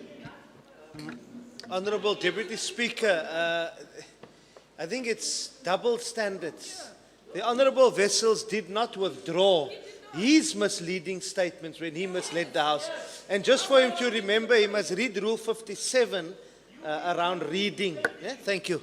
But that's on another Thank you point. so much, Honourable Side. Members, I would once again encourage you that we are not wishing to entertain frivolous points of order. We would not want to disrupt the speakers that is on the floor. There is a number of residents that is viewing and watching online, together with those in the gallery that came to listen to the inputs. We will now proceed accordingly. I've already ruled. Honourable Michaels, please continue. Ja, Premier, u praat nou van statistieke. Kom ek praat van wat ek hierdie week ervaar het in George. Die hotel wat ek heel week by gebly het. Ek het die een breinwerker daar gesien nie, en daar's 'n groot komponent werkers. As die week het 'n video getrend in George oor buitelanders wat op die strate werk. Wat het getrend, almal het dit gesien. Geen breinpersoon nie. Die George building collapse het ook hierdie government ge-expose, want toe kom dit uit hoeveel buitelanders op daai projek gewerk het. So daar is my statistieke, want dit is goed wat ek experience het. Ons praat van hospitality, geen breinwerker by die hotel nie. Ons praat van landbou. In Grabouw was 'n vrou op 'n plaas afgedank om sy die wifi password geheer het en wie het in haar werk ingeval. Speaker, ons praat van die landbou. Dis 'n vrou wat in die landbousektor was. Plaaswerkers, die Weskaap was grotendeels breinplaaswerkers, gaat nou op plaas in die Weskaap, as jy net buitelanders, undocumented buitelanders op die plase kry. Breinmense, verlede week het ek 'n meeting met die legal aid lawyers gehad. En die statistieke daarso is scary. Hulle kan nie meer byhou rondom die uitsettings op plase van breinmense nie. En as ons verder gaan, u praat van die DA, deel van hulle campaign, gaan op die DA Weskaapse site, dan sal julle sien, hulle praat, u kom, hier staan premier, u kom heeltyd rondom die misdaad in die Weskaap, kom u heeltyd die nasionale regering, waarvan die DA deel is, kom u heeltyd blame oor die crime situasie in die Weskaap. Maar deel van julle se veldtog nou vir die komende verkiesing sê julle stem DA vir veiliger communities. So dit is ook 'n leuen wat die DA versprei, want aan die een kant sê hulle is nie hulle verantwoordelikheid om ons communities veilig te maak nie, maar aan die ander kant sê hulle vote vir ons gaan julle communities veilig maak. En dit is hoe die DA ons mense mislei. Vandag kom die NCC en die NCC is eintlik teleurgestel in die wat die premier voorgesê het. As jy gaan kyk na die rural areas wat grotendeels omring word deur plase, dan sal jy vind, as ons praat van plaaswerkers, dan praat ons omtrent van 60% van die dorpse mense, want 'n groot deel van jou dorpse mense werk ook op die plase. En die behandeling van ons plaaswerkers, ons is op die stadium op die punt waar ons 'n krisis ervaar op die plase. Nie een keer, en ek hoop vandag die minister van Landbou in die Weskaap gaan praat oor die krisis wat die plaaswerkers face rondom die uitsettings op die plase. En Knoflokskraal se mense is baie veilig en baie happy op Paso en ek is net so happy saam met hulle. Ons Khoi mense het opgestaan en ons Khoi mense gaan bly op Knoflokskraal. En toe ek en toe ons George toe kom die eerste keer en toe vat u die gap en hardloop en gaan meet met Knoflokskraal se mense premier en u het hulle gepromise hulle gaan bly. So moenie van my praat van Knoflokskraal die premier, want u het hulle gesê die mense is baie happy vir die premier, maar die premier het gedink toe ek in die wetgewer kom dat ek gaan die Knoflokskraal so hard poes. Ja, ek sou dit gepoes het en my eerste rugdraai en toe hardloop die premier na Knoflokskraal se mense toe. Maar wat Knoflokskraal betref, en dankie dat u dit ophaal. Ek gaan u aanvat. Minister, leier van die DA in die Weskaap, ek gaan julle is gewoonlik baie gou om van ons Khoi mense te praat. Ek vra vandag en ek maak 'n beroep by hierdie SOPA dat ons as wetgewer die Thank mense you, van Honourable Knoflokskraal Michaels. ondersteun en vir hulle dienste Thank gee. you, Honourable Dankie. Michaels. Your time has expired. Thank you.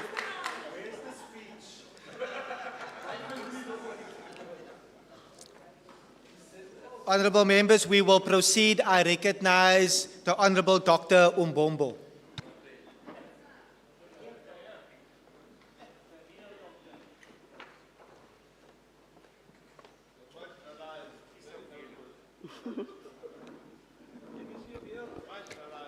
Honorable Premier, the Speaker, Deputy Speaker, the members of Parliament, the Mayor of George, the Mayor of the GRD, the councillors from both municipalities, esteemed guests, and most importantly, the people of George, the Garden Route District, and the Western Cape gathered here. The Premier yesterday spoke about the tip of Africa. For me, I want to focus on George, the city for all reasons. The GRD as the tip, as the heartbeat of the tip. Honorable Deputy Speaker, yesterday members of this Parliament experienced good governance in action when they took a Go George bus to the State of the Provincial address here. Go George is a provincial treasure and also municipality treasure, the first and the most successful non-metro integrated public transport network in South Africa. It provides dignified, safe, and accessible transport for nearly 21,000 passengers daily. I do not think there's been a time in history where members of a provincial or even a national parliament took public transport to an official parliamentary sitting. Others may call it a political triumphal entry, but we call it a commitment to a service that works, a service that puts residents first and proves that reliable public transport is possible when government delivers. This is the DA difference. Honorable Deputy Speaker, because of the success of Go George, the DA-led Western Cape has invested almost 65 million in Thembalethu for road upgrades, including the pedestrian pathways and improved access for Go George buses. This project will be completed in May this year, enabling Go George buses to collect the residents closer to their homes and transport them to the George Central Business District for work, school, and other opportunities. We are expanding the network and leaving no one behind.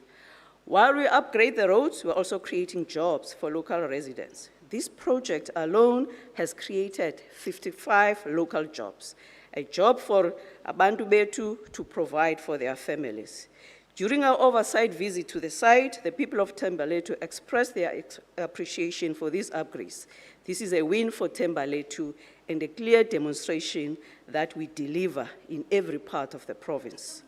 From the full integration of the Thembalethu routes over the next 5 years, also to extend the network to the Victoria Bay, the Wilderness, the Harold's Bay, even George Airport, we are ensuring that every resident from Pakkersdorp to Lavaikamp is connected.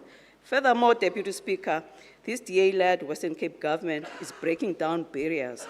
As part of the Growth for Jobs strategy, the Mobility Department has developed the Getting You to Work initiative, a job seeker travel voucher program designed to make transport more affordable for individuals seeking employment. The program provides free transport vouchers on Golden Arrow buses. To date, more than 28,000 job seekers have registered for the program, benefiting from over 34,000 free trips. Building on the success of the Job Seeker Travel Program in Cape Town, the province, in partnership with George Municipality, has engaged to expand the program to George in 2026. We should provide free travel on all Go George bus routes.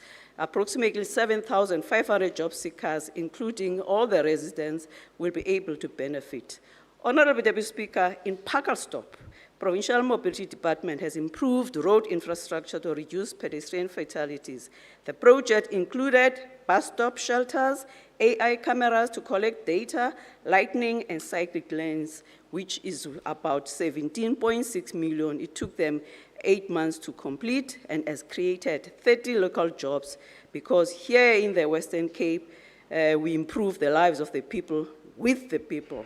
Honorable Deputy Speaker, George is where the N2 meets the N12 and where the flights from across the country land daily, bringing visitors and investors to a destination of choice.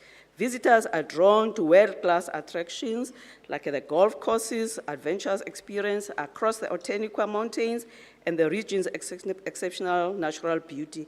The Garden Route Botanical Garden offers a gateway to the unique faint boast of the Cape Floral, a biodiversity treasure, wild scenic routes throughout the Oteniqua Mountains. When you have time, you need to go to Wilderness Heights and go and see the map of Africa. The quality of life attracts retirees and families from across South Africa and abroad who choose George for its beauty, safety, and strong communities from all over up to the Union Deal. Tourism and investment continue to grow because George has become a place where people want to live, work, and visit, supporting the broader growth for jobs vision of building infrastructure for a connected economy. During the festive season, George Airport alone recorded almost nearly 1 million passengers, providing a major boost to the local community. However, Deputy Speaker, accessibility for the people of George is not just about bringing people in, it's about ensuring everyone here can have an access. That's why the Western Cape government is investing millions in major infrastructure projects currently under construction. The example of those include the Energy Resilience Project, a combined investment of about 11.3 million. George Hospital upgrades, about a 5.5 million upgrades. Therefore, Honorable Speaker, when people go to the ballot boxes this year, they need to remember that DA get things done. But Speaker, a DA government also builds the future. We lead through innovation, and right here in George, we have a shining example that is capturing the world's imagination, which the Minister Wenger will explore and talk more about the Georgie. This project is providing that quality healthcare does not have to be centralized in Cape Town. It can be equitable, accessible, and world-class right here in the George, from George Hospital to the expansions of even facilities like the medical clinic. But Speaker, when you pick up one end of the speak, you pick up the other. So when you have got more supply, you have got more demands. We face very real water crisis. Garden Route dam levels are dropping, and level 3 water restrictions have been implemented. But we see the municipality is doing something. People of George, don't give up, hope, Thank you, be careful Honourable of the false Mbombo. promise. Your time has expired.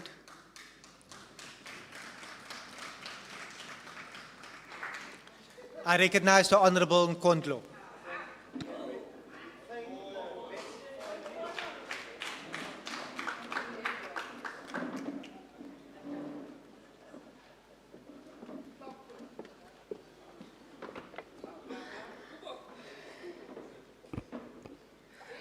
Honorable Deputy Speaker, the guests in the House and my colleagues in the Provincial Parliament.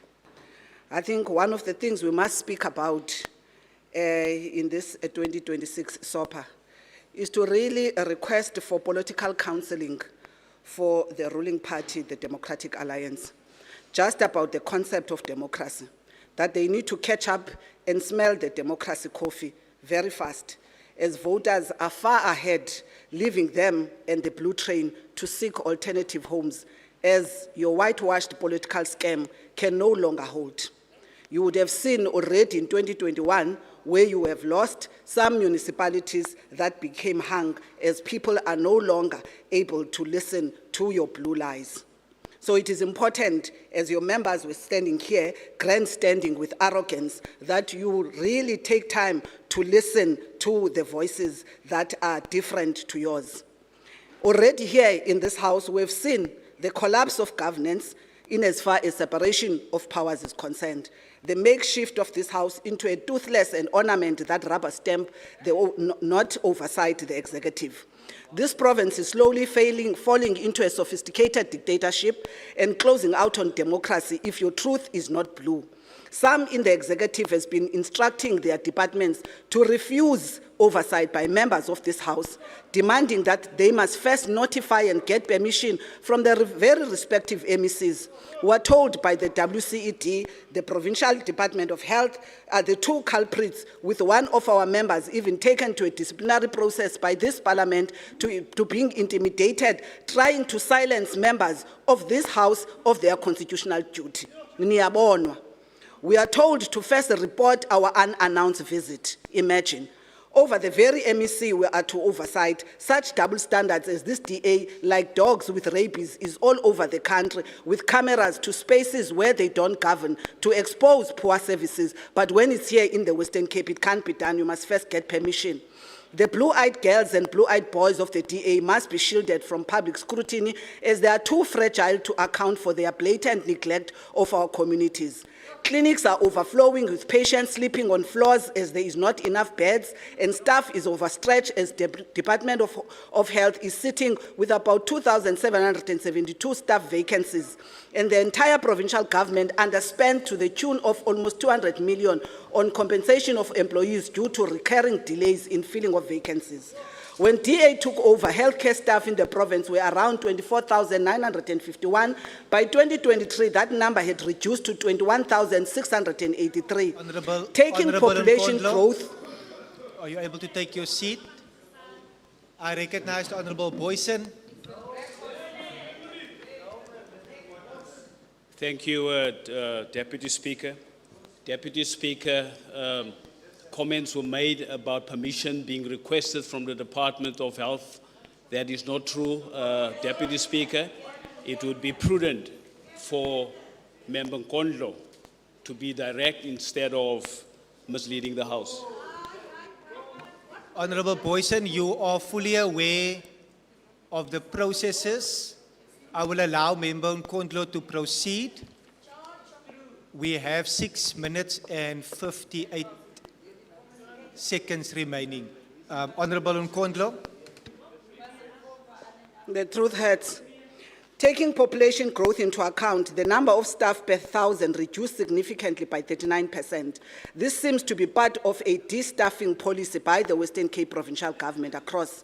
The major hospital infrastructure has been maintained with 10 new regional hospitals constructed in the past 15 years. However, the number of clinics reduced from 179 to 166 from 2017-18 to 2019-20.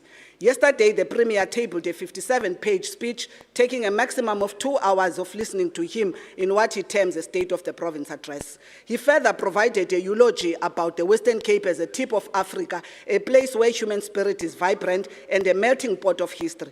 It is in this history that the very Premier could only stop at greeting the descendants and custodians of indigenous people of this place of human resilience, the paramount chief of the Griqua National Conference of South Africa.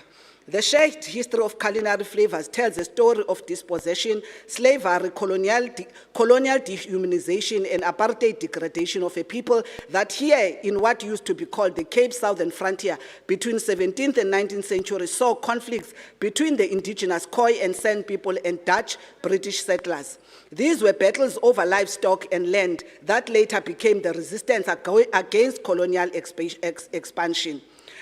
The Human Rights Commission can tell you today of actually similar living experiences of the landless farm workers that have been continuing to live under atrocious and inhumane conditions. If, as Bayo 2026 call for genuine and meaningful acts of kindness, Premier, please explain to us what held you back as the longest-serving member of this House and Premier to initiate a reconciliatory redress and restitution of land for the Khoi and San people in the Western Cape, as you have energetically fought hard against national government and undermined the Constitution and its foreign policy to fly to the US just to protect the interest of agriculture and commercial farmers to your suicidal rescue of Honorable AGOA. Nkondlo, kindly take your seat. I recognize the Honorable Van Minen.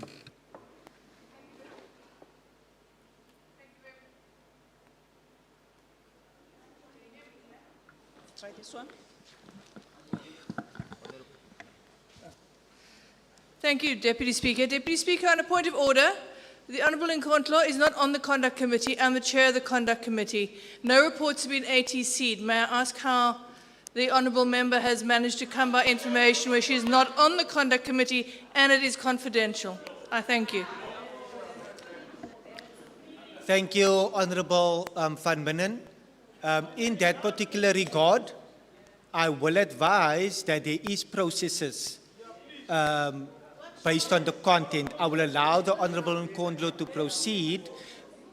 In this regard, we are fully aware of various processes. This is a political debate, but I would once again afford members to proceed, and Member Nkondlo will now carry on. Thank you, Member Nkondlo.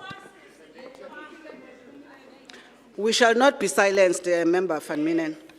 Member Nkondlo, please take your seat. I see the Minister. Thank you so much, Deputy Speaker. Deputy Speaker, I rise in terms of Section 2 of the Powers and Privileges Act of the Western Cape. What Member Van Binnen has raised, if correct, is a criminal matter, and it needs to be referred to the Conduct Committee with speed. Hence, I have alluded to that fact. Honourable members, this is a political debate. There's various processes that if any particular member would want to use any of the levers within the rules, they are more than welcome to do so. Let us continue with the debate in the spirit of residents, those viewing online, wanting to hear the responses to the Premier's State of the Province address. Member Nkondlo.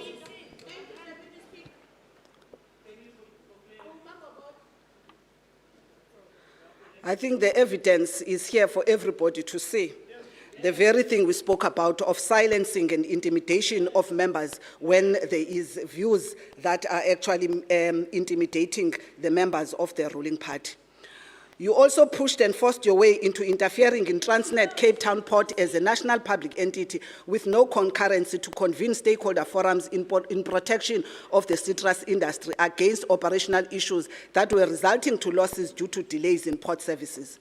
Why have you not seen the genuine and meaningful acts towards standing up against delinquents in the industry that violently chase out farm workers, children and families in harsh weather conditions after years of service without even alternative shelter? Where were you and why are you silent when your second biggest region, Cape Winelands, is home to the country's hotspot of farm worker evictions in Witzenberg and Didorens, both under the DA administration? You are silent when Daniel Kamfa, after 24 years, is being kicked out from Rosenhof Farm. You are silent when Geraldine Mart and David Yonkers are also kicked out in Sconfley Bruderay. You are silent when Omar Sari, an 84-year-old, and Opa Karel Divier, a 79-year-old, is kicked out because they are old. You and Provincial Minister Mayor are silent and looking the other way. Instead, where you were ready to produce guidelines to help farm owners to employ foreign nationals the legal way, as you enable and facilitate a repeat of dispossession. This is a repeat of a colonial project that mirrors a bloodied inheritance and foundation that is built on this agri-sector in this country and province. Farm workers of today, the people and subject of the very chiefs you invite as guests to the gallery, but you are missing in action to help resolve their plight for land and dignity under your rule. The agri-sector has been growing with commercial agriculture generating 491 billion rands in 2023, yet farm worker wages are not benefiting the trickle effect with wages averaging just below the minimum wage in what you call a job, and such brings dignity to the people. We welcome and look forward to the 10,000 labor inspectors that President announced and would engage the Department of Labor to deploy a significant amount of these labor enforcement officers to this province. Between November 2025 to 2026, the Household Affordability Index ranks Cape Town amongst 5 most expensive cities, with a monthly food basket costing about 5,100 rands and peaking close to 5,400 rands. The cost of living in the Western Cape continues to rise, particularly in food, transport, and energy. Structural inequality persists as historically disadvantaged individuals and communities face systemic barriers to capital.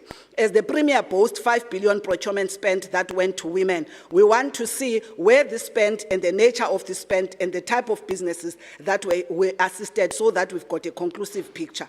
The national government has a land donation policy with incentive, but to date there has not been a single hectare of land donated by white landowners to the Griqua, the Korana and other Khoisan groups in the Cape as a gesture of kindness. These predominantly white farm owners here in the Western Cape received the lion's share of the 700 million rands of the taxpayers' money in the equity schemes, with a majority in the very Cape Winelands where the state bought shares for farm workers, whom many are now out of those farms and have never seen a dime from the dividends in those farms.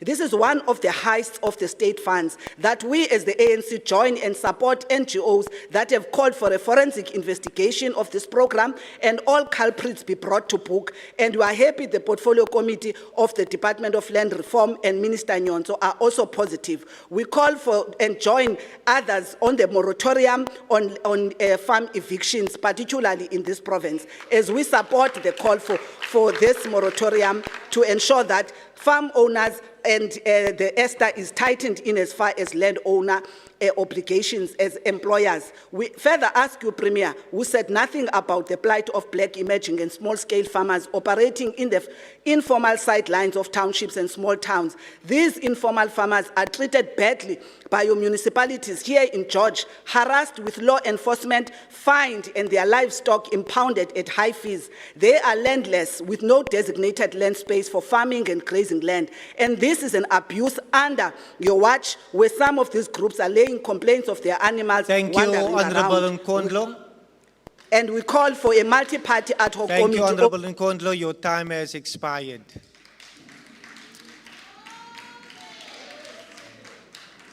Honourable members, we are at the midpoint of this particular debate on the response to the Premier's State of the Province address. I would want to again alert members that as presiding officers, when points of orders are raised, we pay attention to various inputs, and if need be, we will revert back to the House. So we do take note of the various points of orders that is raised based on inputs from members, and we do look into it in order to then come back to the House. So let us proceed in that order and maintain the decorum of the House. I now recognize the Honourable Murray.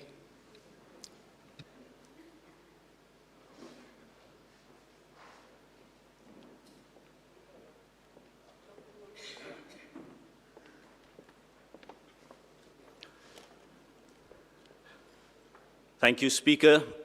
Deputy Speaker, the Freedom Front Plus will continue to be the adult in the room. We will continue to stabilize coalitions, and as we have saved the George municipality from collapse, once again, we have stepped in the interest of the community. Now, the Premier spoke about what happened at the tip of Africa. Speaker, before the ships arrived from Europe, the Khoi and the San lived here as First Nation. The Premier failed to acknowledge First Nation people. Thousands of years they sustained themselves, governed themselves, preserved their culture and their identity. But then came colonization. Then it was followed by conquest, and followed by the apartheid legislation of 1950. Through that law, not through their consent, their identity was changed to colored. Forcefully removed from well-located areas, relocated to what we call today the Cape Flats, where there's crime, exclusion, poverty, and marginalization. Stripped from land, stripped from dignity, stripped from economic opportunities, stripped from their right to their land and self-determination. Now, we stand in the same Western Cape where dispossession began.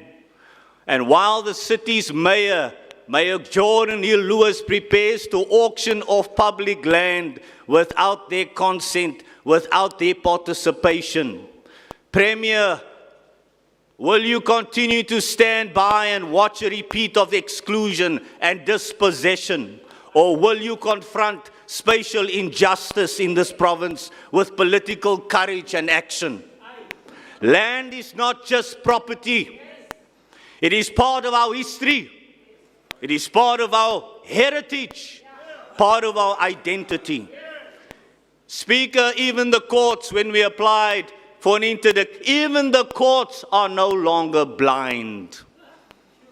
They look through colored lenses in the new South Africa. That is why you can still sing "Kill the Boer, Kill the Farmer" today. That's why there's still black economic empowerment, racial laws in South Africa today. While I acknowledge the programs being done, very little effect where it matters. Jobs cannot stop a bullet. Bullets are flying daily on the Cape Flats. 18.1% unemployment rate might be low, but Premier, go to the Cape Flats. It's not the reality there. We have geographic pockets of poverty in South Africa, high unemployment due to spatial injustice. Speaker, I listened to the Premier last night. I heard words, lots of words, but little to convince me that anything is going to improve in the Western Cape. Now, what can change the trajectory of the Western Cape is when we have control over the affairs that affects this province.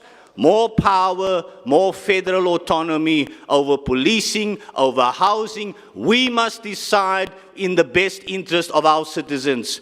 We will unlock new possibilities for the citizens of this province, or have the DA then sold their policy of federalism?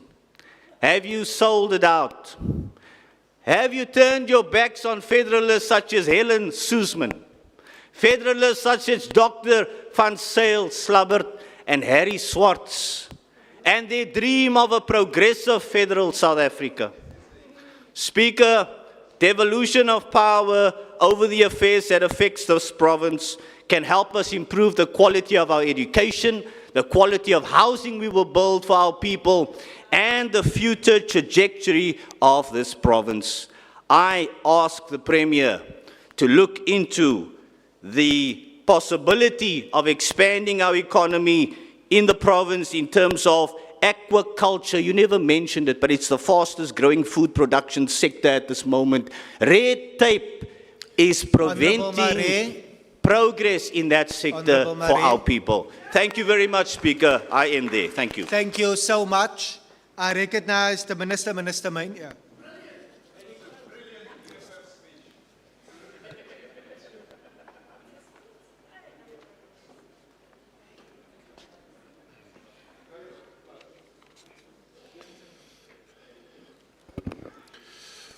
I would like to begin by thanking Premier Alan Winde for calling a moment of silence last night for the victims of crime, including specifically the learner who died as a result of taxi violence yesterday in Atlantis.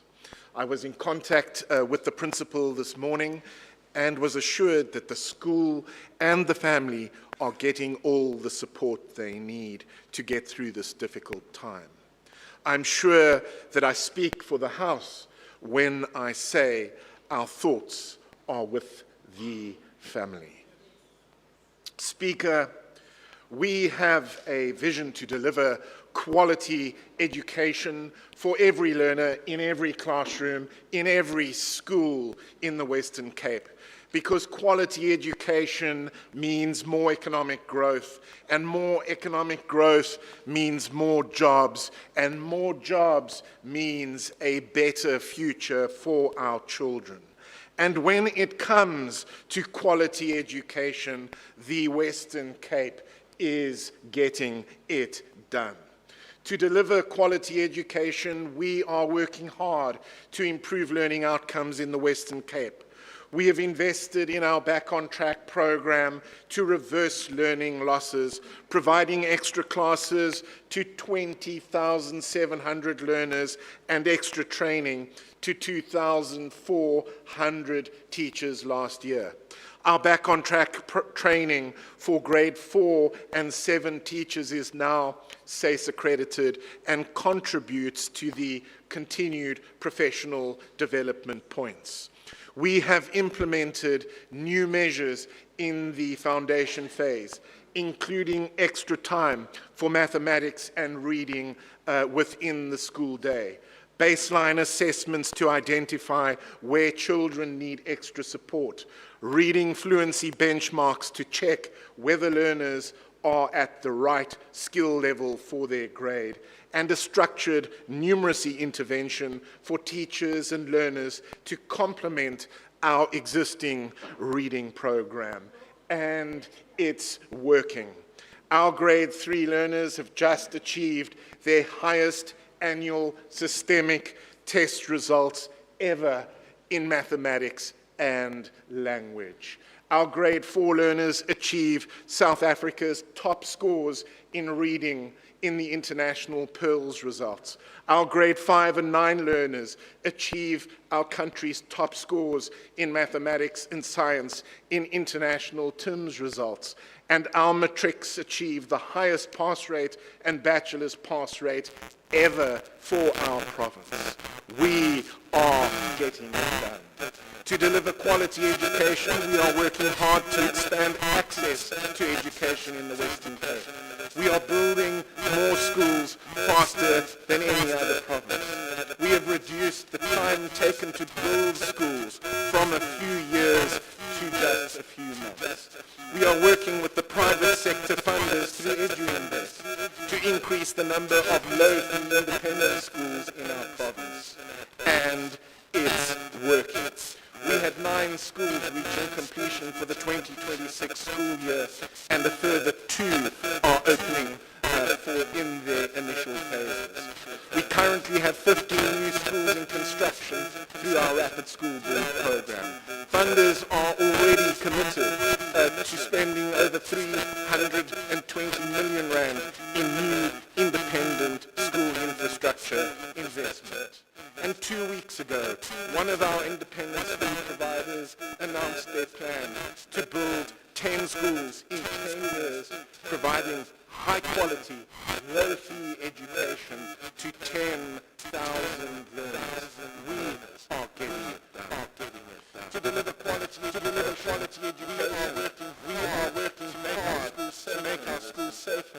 We have 80 school resource officers deployed at our schools in partnership with the City of Cape. We have completed security fencing upgrades at 108. We have subsidized holiday security at 400 schools. And it's working. We have seen a significant decline in burglary and vandalism incidents. School resource officers are confiscating dangerous items and taking them out of the school environment while setting positive for learners in the community. And we have much closer partnership with law enforcement and sites to fight crime around schools. We are getting it done. To deliver quality education, we are working hard for special learners with special education needs in the Western Cape. We have built 82 additional classrooms for learners with special needs over the past 5 years. Our special needs schools have received a total of 13 school buses to ensure our most vulnerable learners can get to and from school safely.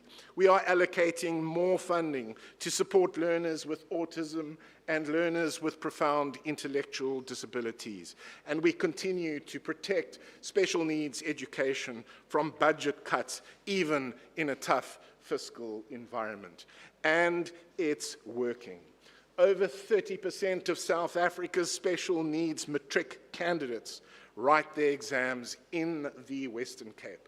We provide more supportive accommodations for special needs candidates than any other province.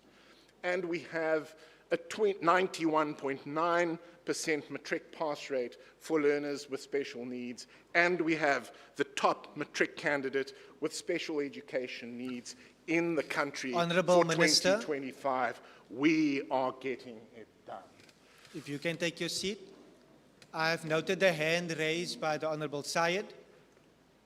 Thank you very much, Honourable Deputy Speaker, for indulging me. Is the Honourable MEC willing to take a question on unplaced learners, please? Thank you.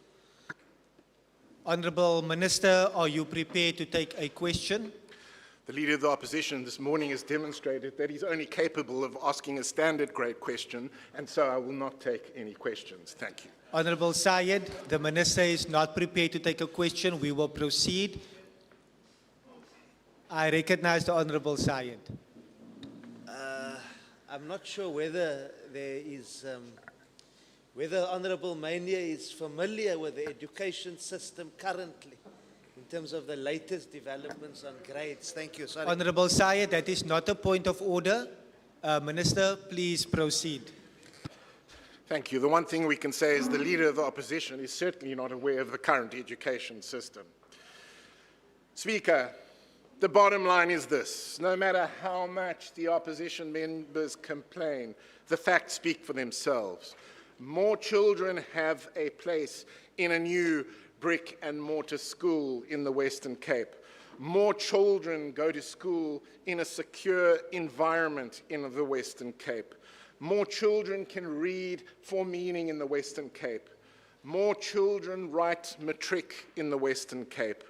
More children will do well in mathematics and in physical science in the Western Cape. More children will get jobs in the Western Cape. And more children will have a brighter future in the Western Cape because we are getting it done.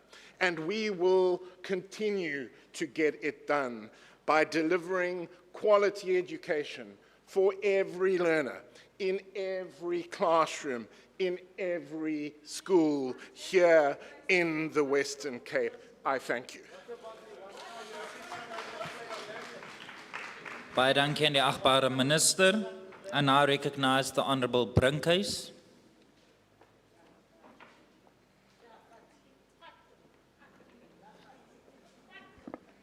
Honourable Brinkhuis, before you proceed, we're just adjusting the time allocation. Honourable Brinkhuis, you may continue. Thank you very much, Honourable Speaker. Bismillahirrahmanirrahim wa salatu ala Rasulillah sallallahu alayhi wa sallam. Assalamu alaikum wa rahmatullahi wa barakatuh. Good morning, Honourable Premier. Good morning, Honourable Members. Good morning to the Honourable community of George and all the citizens of the Western Cape.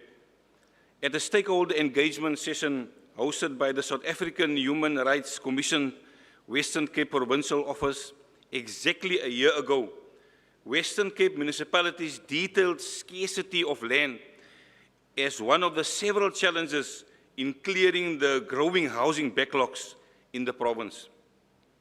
In September 2024, the George municipality recorded 400,000 housing applicants on its database.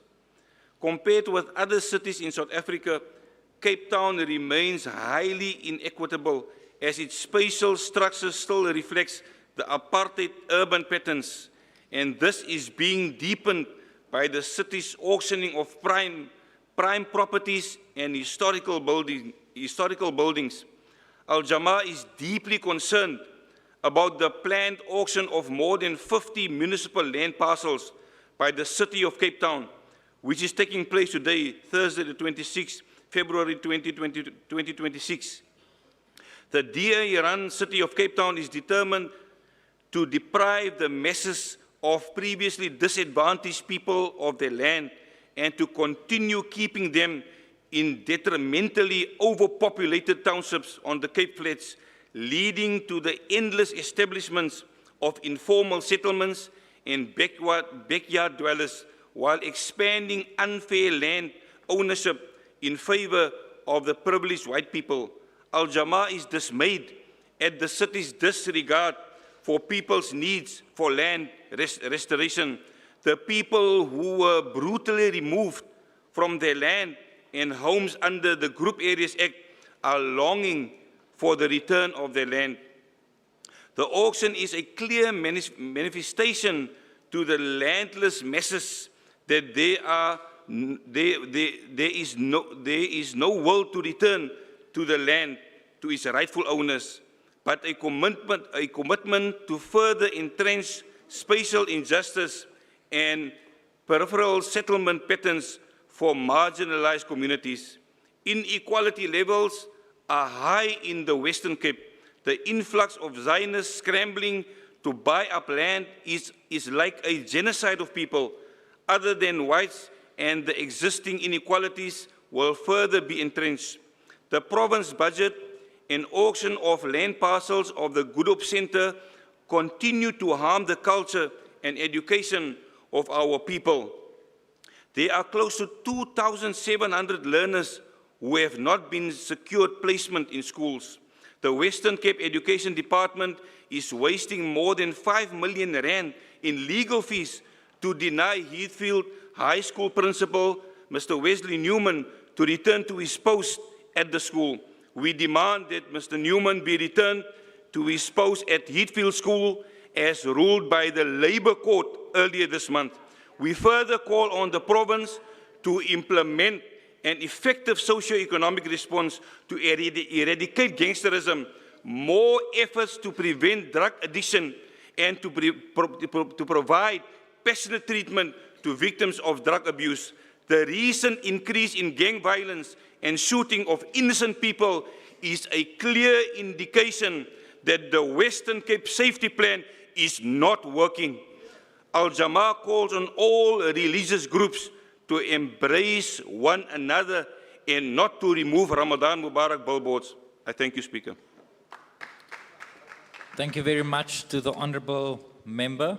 I now recognize the Minister of Health and Wellness, Minister Wenger.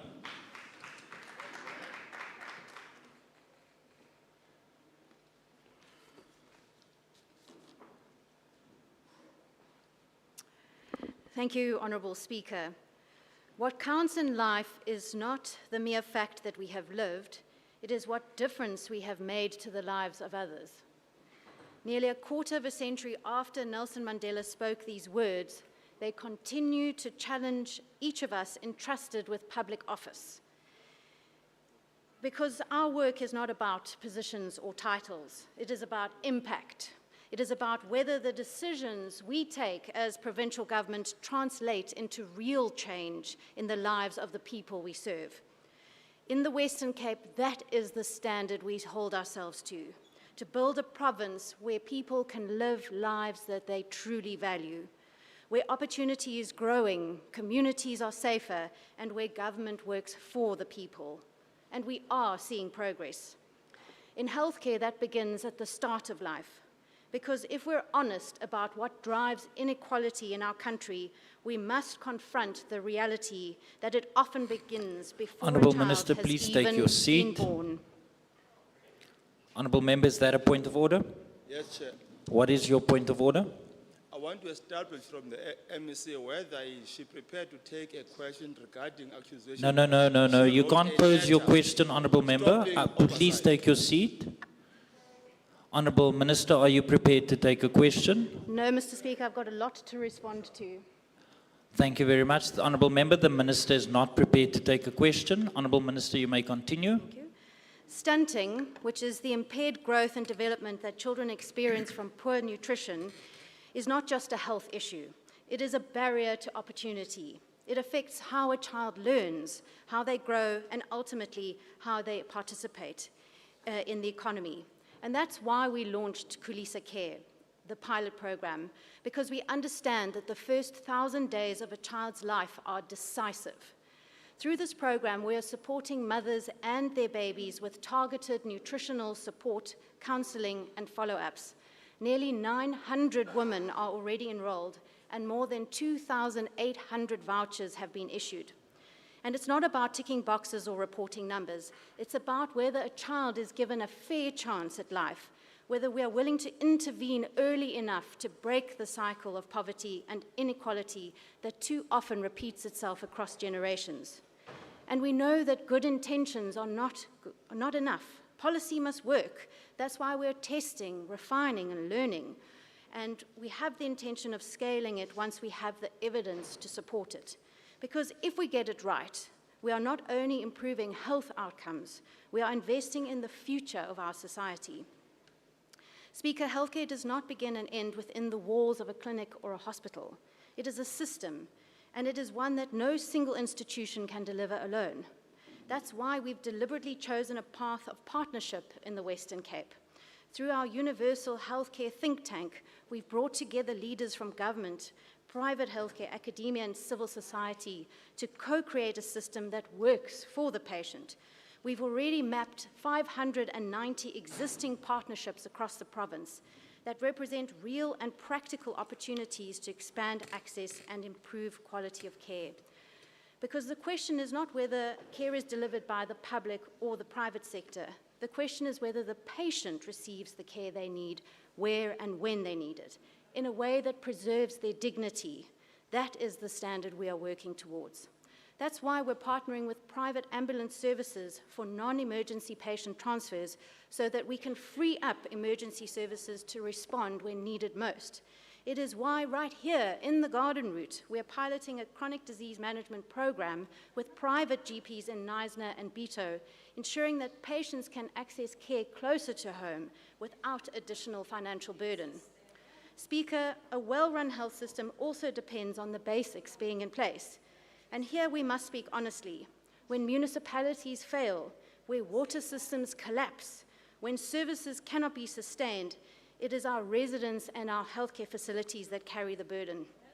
This week I visited clinics in Zoar and Amalienstein in Kannaland, where day zero became a reality and the taps ran dry. I met with the clinic committee members and staff to assess how they were able to continue care under these challenging conditions. And I'm incredibly proud of our team and grateful to the district municipality that has been trucking water to our clinics so that they can operate. The same applies when national infrastructure projects stall, like Packelsdorp and others in the Garden Route. People of Packelsdorp have been waiting for more than a decade for clinic redevelopment. 3 contractors later and still no completion. This is felt by every patient who now waits longer, travels further, and receives care in a facility that's not fit for purpose. But we're continuing from our side to invest and deliver. For example, in Knysna, the 48 million rand Hornley Clinic will replace an aging facility. In Mossel Bay, a 16 million rand new satellite clinic under development. And beyond the Garden Route, new clinics that will be finalized this year in Deersville, Ravensmead, and Weltevreden. These are all practical ways we are making interventions in daily lives. We're also embracing innovation. For example, at Mitchell's Plain Community Health Centre, our telehealth pilot has meant that through automated reminders, we've reduced chronic medicine non-collection rates to as low as 5%.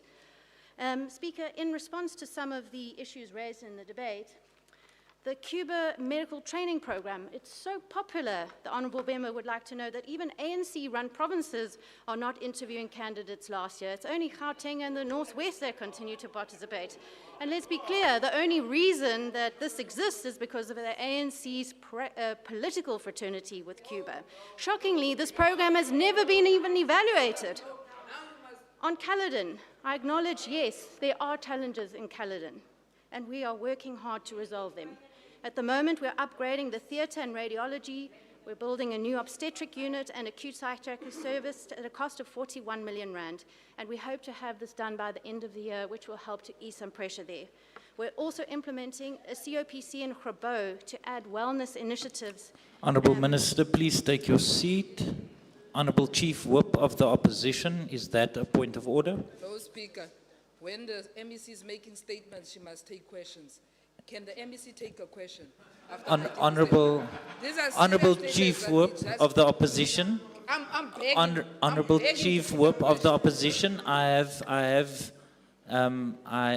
note your point of order. The point of order is that you request the Minister to take a question. I want to remind members, you do not need to motivate your point of order.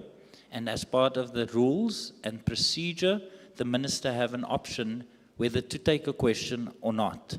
I wish to remind the members of the executive, when that is posed to you, and you decide to take a question, it will be deducted from your time as allotted on the speakers list as published. Honourable Minister, with that being said, are you prepared to take a question? No, Mr. Speaker. The Minister is not prepared to take a question. Honourable Chief Whip of the Opposition, the Minister is not prepared to take a question. And for that reason, I'm going to ask that you do not pose your question to the Minister unofficially and allow the Minister to continue. Minister, you may continue. On Kraaifontein, the claim that there hasn't been a doctor for 3 weeks is simply not true. Between the 9th and the 26th of February, we've had on average 7 doctors on duty every day per week and 3 on the weekend. On oversight, we welcome it. In fact, the Standing Committee conducts regular visits to our facilities, including unannounced ones, all the time. In fact, the whole ANC caucus visited George Hospital last week, and our staff dropped everything to accommodate them with less than 24 hours' notice. All we are asking is that when members do individual oversight, it be done in good faith and respect the laws of the land. We have to protect patient privacy as set out in the Health Act and in POPIA. Let me be clear. We Honourable will Minister, not please allow- take your seat. Order. Order. Honourable Honourable Leader of the Opposition, is that a point of order? Is the Honourable former Finance MEC willing to take a question on what is good faith? Just on good faith. Order. Order. Honourable members, Honourable Nkondlo, Honourable Nkondlo, Honourable Nkondlo.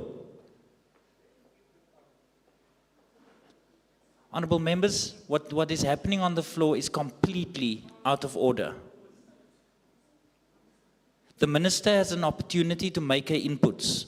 You have another opportunity through your speakers on the speakers list if you do not agree with the input made by the Minister. But you cannot have running commentary and directly engaging the speaker on the floor. Honourable members, this is a kind reminder that this is not going to be allowed, and I ask that you please work with me in order to maintain the decorum of the House.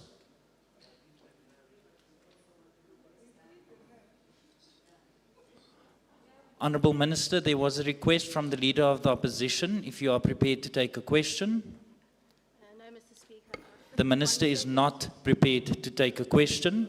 As Minister, before I recognize you again, can you please take a seat, because it seems to be another point of order from Honourable Walters.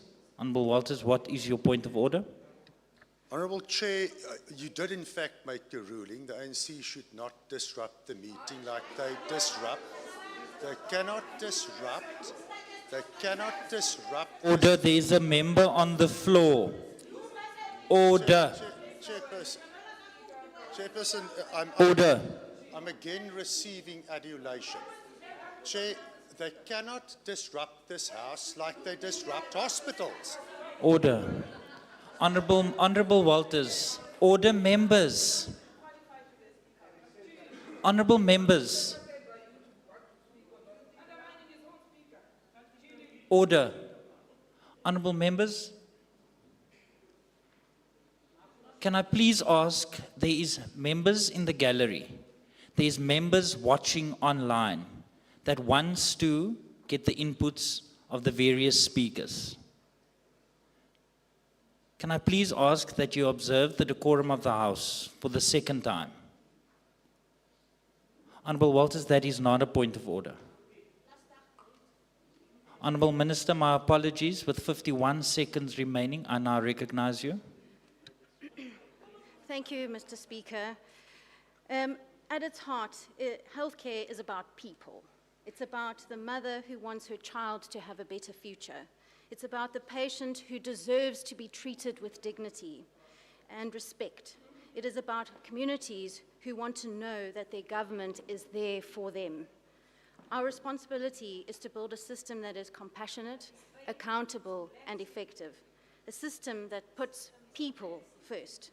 And so we will continue to do the work. We will continue to invest, to innovate, and to partner. And we will continue to focus on what matters most, which is making a real difference in the lives of our residents, because that is what public service demands of us, to get it done, and to get it done with kindness. I thank you. Thank you very much, Honourable Minister.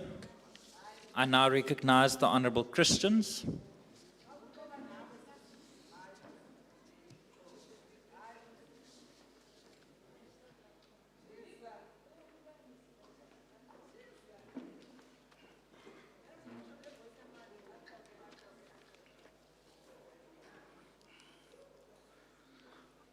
Speaker, Premier, members of the House, people of the Western Cape, special welcome to my wife Debbie, Alderman Johan de Tooy, ACDP Councillor, MMC. Speaker, of course, the ACDP and this House must celebrate when it comes to good reports. If you see, the Premier mentioned the unemployment rate, 18.1%. That is something that we can celebrate about. And what we can celebrate about is the vision of the Premier to have it at 10%. Yes, Speaker, a job brings dignity. A job brings respect. And yes, a job stops a bullet. And we welcome also the vision of the Premier to have 500 mod centers, because we know in the most vulnerable communities, parents working, children after school can go to a safe place where they are nurtured, cared for. Premier also mentioned about the Mitchell's Plain train reopening. And I know it's a PRASA competency, but this is not running optimally. All trains are not running optimally. Let me just give you the difference it will make if we have train services running regularly. A single for a mother or a father going from Mitchell's Plain to Cape Town with a taxi is 25 Rand. A double, a return is 50 Rand. With a train, it's 25 Rand a return. That's 125 Rand a week, 500 Rand a month, Premier, 6,000 Rand a year.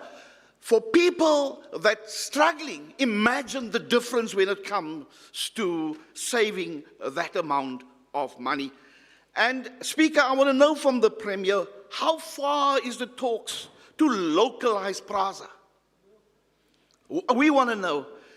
Speaker, as a young boy, a young schoolboy in a township, very poor township where I grew up in Bonteheuwel, raised by a single mother, there was kindness.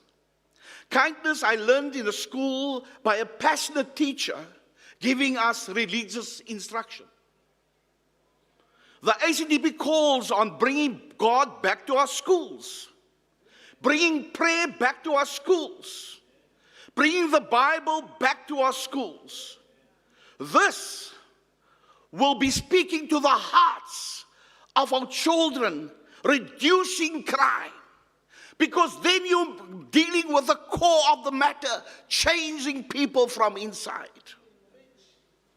The ACDP, an assembly, a Christian party that fears God, with servant leaders, believe that Christian values will transform communities, and then we will have safer streets.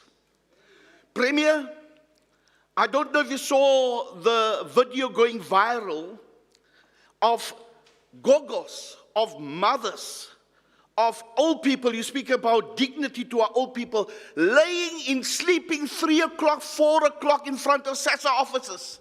I did send a message to Minister Eland. It's a disgrace to see old people, vulnerable, laying in front of SASSA offices 3 o'clock, 4 o'clock in the morning. Premier, you need to address this.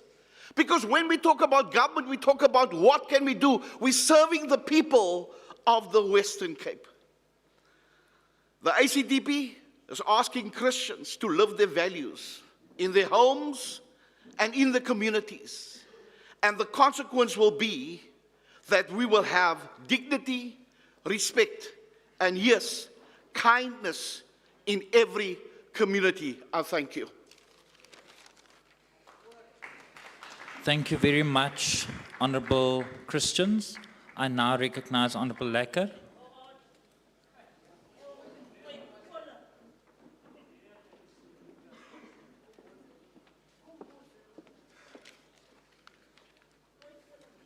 Honorable Speaker, therefore let us repent and pass from ignorance to knowledge, from foolishness to wisdom, from injustice to righteousness, from godlessness to God. These words by Clement of Alexandria speak across centuries. They speak to moments when a society must decide whether it will remain comfortable in injustice or rise in pursuit of righteousness.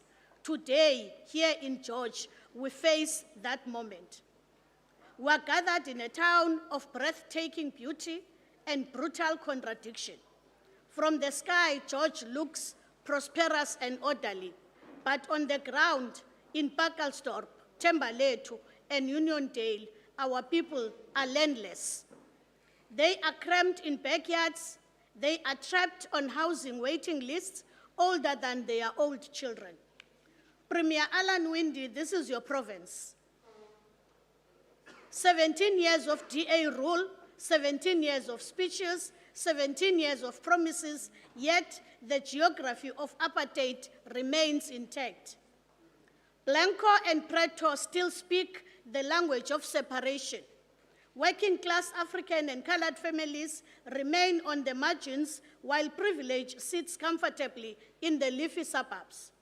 And yesterday, Premier, you asked us to applaud incremental change while the structural infrastructure and inequality stands firm. Let us speak plainly about housing. In George, families who registered in 2001, 2004, and 2006 are still in the waiting list. They hold municipal cards as proof. They have never been called to sign subsidy forms, yet houses are being allocated. How? How do houses get allocated when long-standing beneficiaries are ignored? MEC Tesha Simas, you oversee human settlement. There are 34 million left unspent in the Housing Development Fund in George, while people still sleep in shacks. That is not a shortage of resources, that is a political choice. We demand a full provincial audit of the George housing database. Publish the 2006 list, publish the beneficiaries of the past 5 years. If there is nothing to hide, open the books. The same pattern exists in the city of Cape Town. In Kuyasa, 2,373 houses were identified for retrofitting due to poor workmanship. Fewer than 300 houses were fixed before the project stops. Residents were told there is no budget. Yet, 10 million was approved in 2019 for the John Dev housing property project retrofits. It was never implemented. In Sub-Council 10 in Khayelitsha, service sites on F1964 and 21020 are ready. The budget exists for 261 top structure.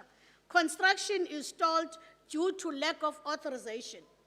Projects are frozen not because of impossibility, but because there is no urgency for the poor. And then, Premier, stands here celebrating a multi-billion rand deal book, green hydrogen, manufactured EVs, solar system. Investment is welcome. But how do you announce a 600 million here and 1.6 billion there, while housing projects in Khayelitsha are stalled deliberately? How do you speak of the green economy while families in Site C live under corrugated iron? Growth without justice deepens inequality, if you don't know. You welcomed the reopening of Captain's Clip line. We welcome it too. Our people need mobility, but let us not rewrite history. That line was delayed by race politics and fear-mongering, and it is reopened largely as a result of national government intervention. You do not get to applause for fixing what politics helped to delay. Let us turn to Conradi Park, your so-called better living game changer. Behind glossy brochures lie a harsh reality. Evictions without due processes, arbitrary fines, electricity sold through expensive private apps, elderly SASSA recipients suffocating under inflated tariffs, a rent-paying resident reportedly sleeping in his car because biometric access was denied him entry. And now you celebrate a private school as progress. The poor Conradi cannot afford private education. They need public schools. Education is not a commodity. It is a constitutional obligation. Your administration is turning it into a business. Now, let us speak about George building collapse. Workers died. Families were shattered. You say SAPS has completed its investigation and that the docket is with the NPA for a decision to be made. That is a process, but where is your leadership? What support has government given to the victims or families? When will you release the full report publicly? A government that hides reports hides accountability. Not only has that report been hidden from the public, it has been hidden from the members of this legislature. We cannot speak of infrastructure in George without honoring the lives lost and demanding justice. Speaker, crime is tearing this province apart. The Premier told us that over 345 people were murdered in Western Cape in January alone. 345. That is not a statistic. It is a crisis. Yet your response focuses on technology, scanners, surveillance. You announced the procurement of advanced vehicle scanners. We welcome the intervention against illegal firearm and tracking, but crime is not solved through gadgets alone. Where is the prevention? Where is the diversion program? Where is a large-scale youth employment? Children as young as 14 are being recruited into gangs. We raised this last year. Your government is silent. Crime is rooted in poverty, inequality, and spatial exclusion. Your approach deliberately delinks crime from the socio-economic reality. 345 murders in 1 month should trigger an emergency social investment. Instead, we hear you lobbying for devolved policing powers. You will not get them. If police stations lack computers, support them. Do not merely stage photo opportunities to expose shortcomings. Premier, unfortunately, you're not here, but I must tell you, your leadership requires accountability and not blame shifting.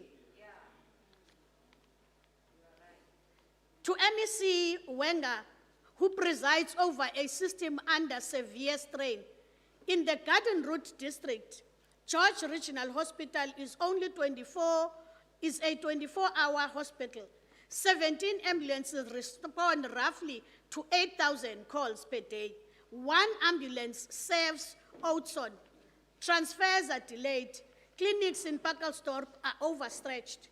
Alcohol-related trauma floods, the emergency. Where is the comprehensive violence prevention strategy? Where is a decisive intervention in the working class communities? The era of managing inequality must end. The era of confronting it must begin now. And I Honourable thank you, Speaker. Member, your time has expired.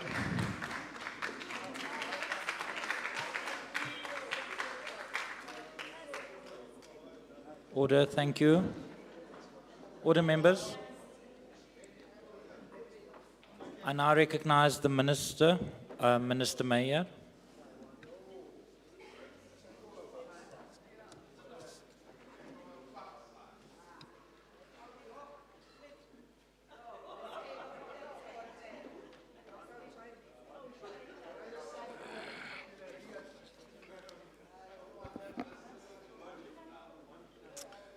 Honourable Speaker, honourable members of the public, my cabinet colleagues, my caucus members, honourable members of the opposition and the various leaders.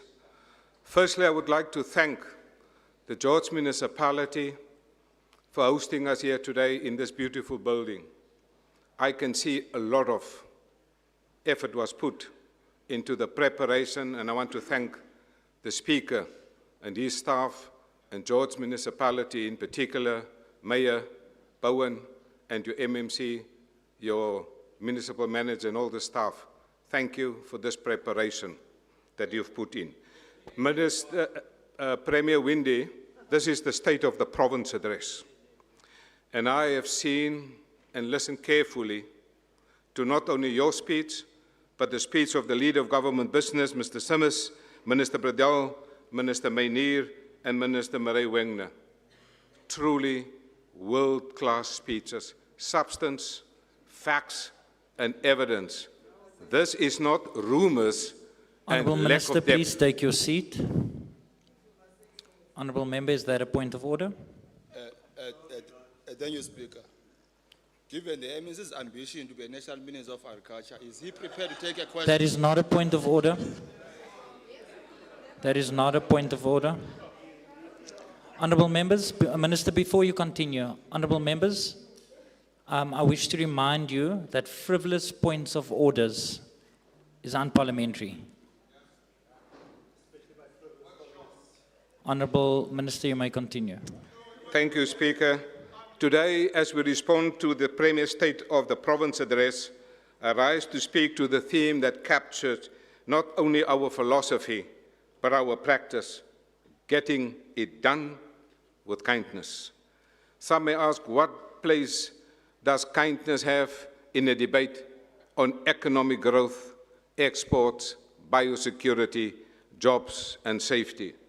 Colleagues, kindness is not softness, as we've heard in speakers before me. Kindness is discipline. Kindness is a skill, it's a competence. Kindness is delivery with dignity. I have just listened to Minister of Health today. That speech was from A to Z, a speech of kindness and compassion. Thank you, Minister Wegner, for a brilliant speech. And in the Western Cape, kindness is also a competitive edge. I listened how she responded to the issue of Theewaterskloof. That's kindness in action. Because when we focus on people, on our exporters, on our farmers, our workers, and our communities, we build a province where jobs, safety, and well-being are reinforcing one another. Today, I want to highlight how this principle is driving our work in two decisive areas. The export promotion, export-led growth strategy, and secondly, I must speak about foot and mouth disease back in close here, tydens hierdie debat. But both demonstrate what it is getting things done with kindness look like in practice, firm in purpose, compassionate in action, and relentlessly focus on the results. Agbare lede, getting things done with kindness through jobs and market access.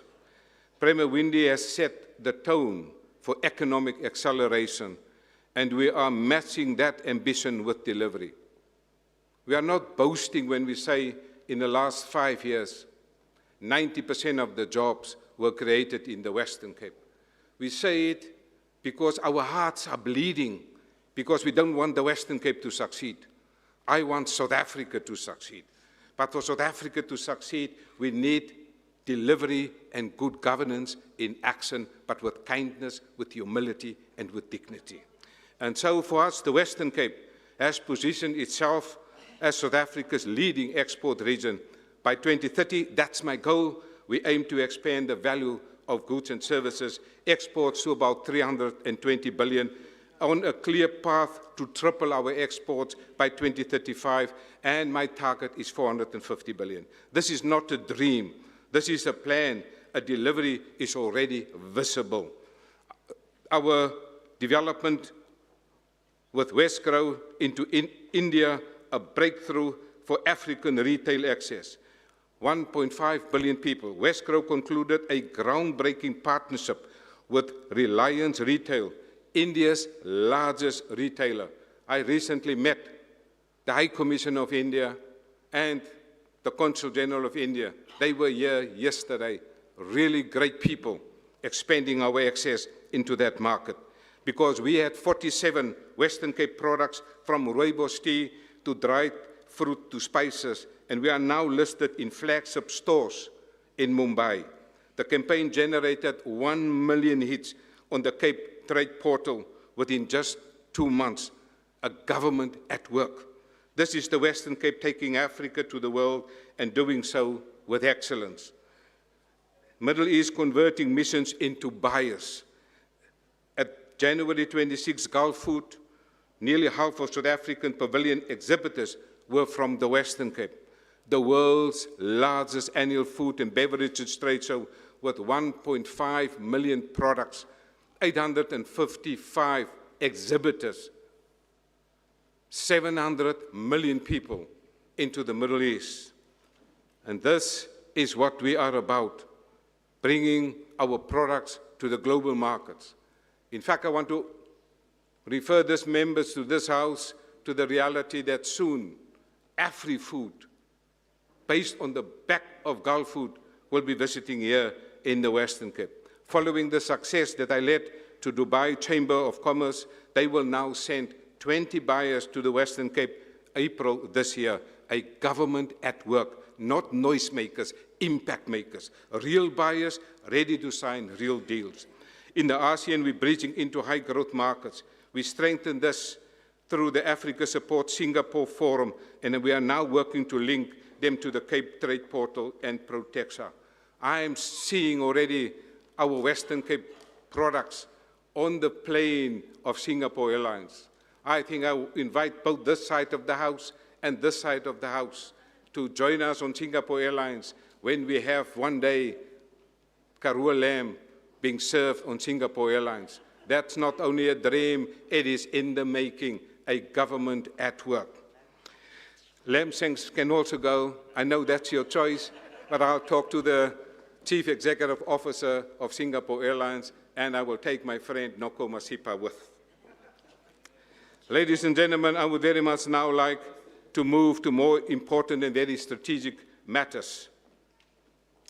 For me, it is important because we have seen the impact of back and close here. But export-led growth for us is important. Just yesterday, I visited the Zelfie farm owned by Beverly Joseph and Fergus Onsong. Hierdie plaas voer 50% van al hulle hops voer hulle uit. 90% van al hulle proteas word uitgevoer. We believe in export-led growth. Maar dames en heren, ons is hier in die Suid-Kaap en hier is 'n ernstige uitbreek ook van back and close hier.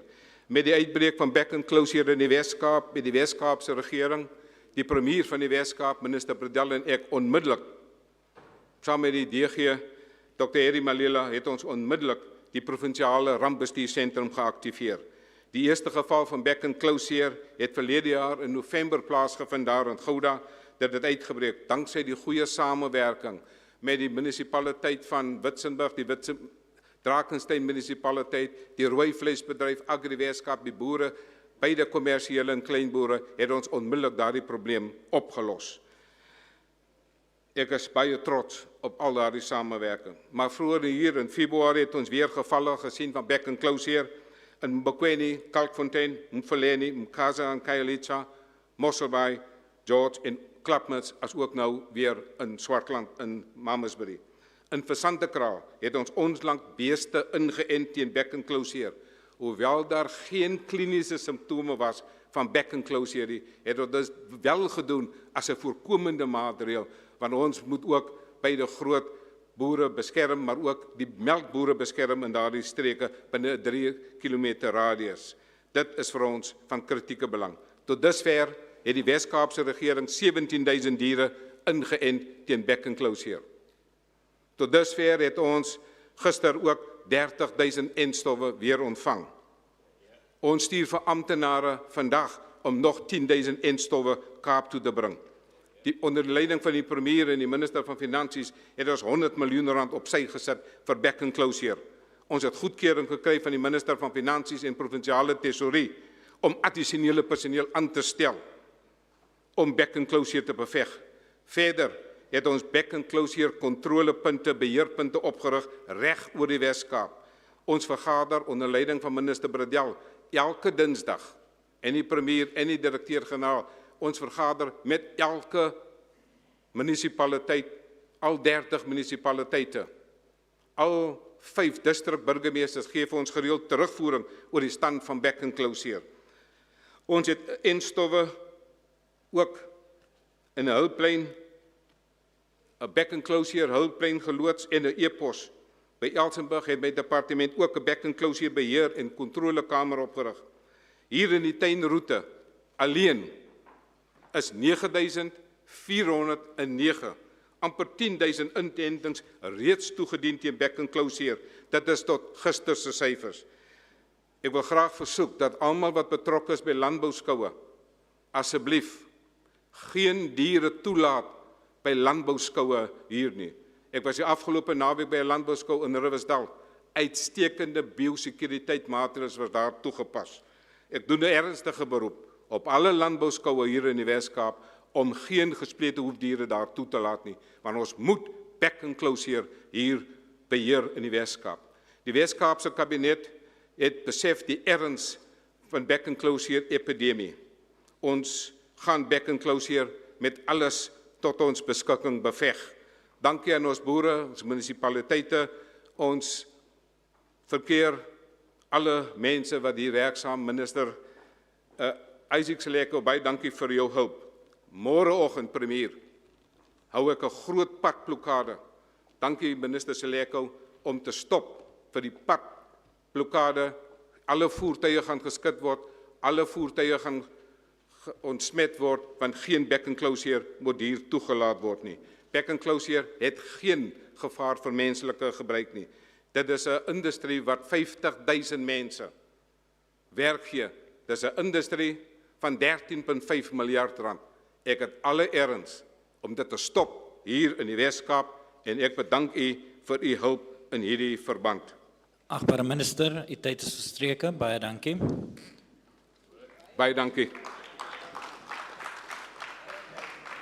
I now recognize the Honourable Heron.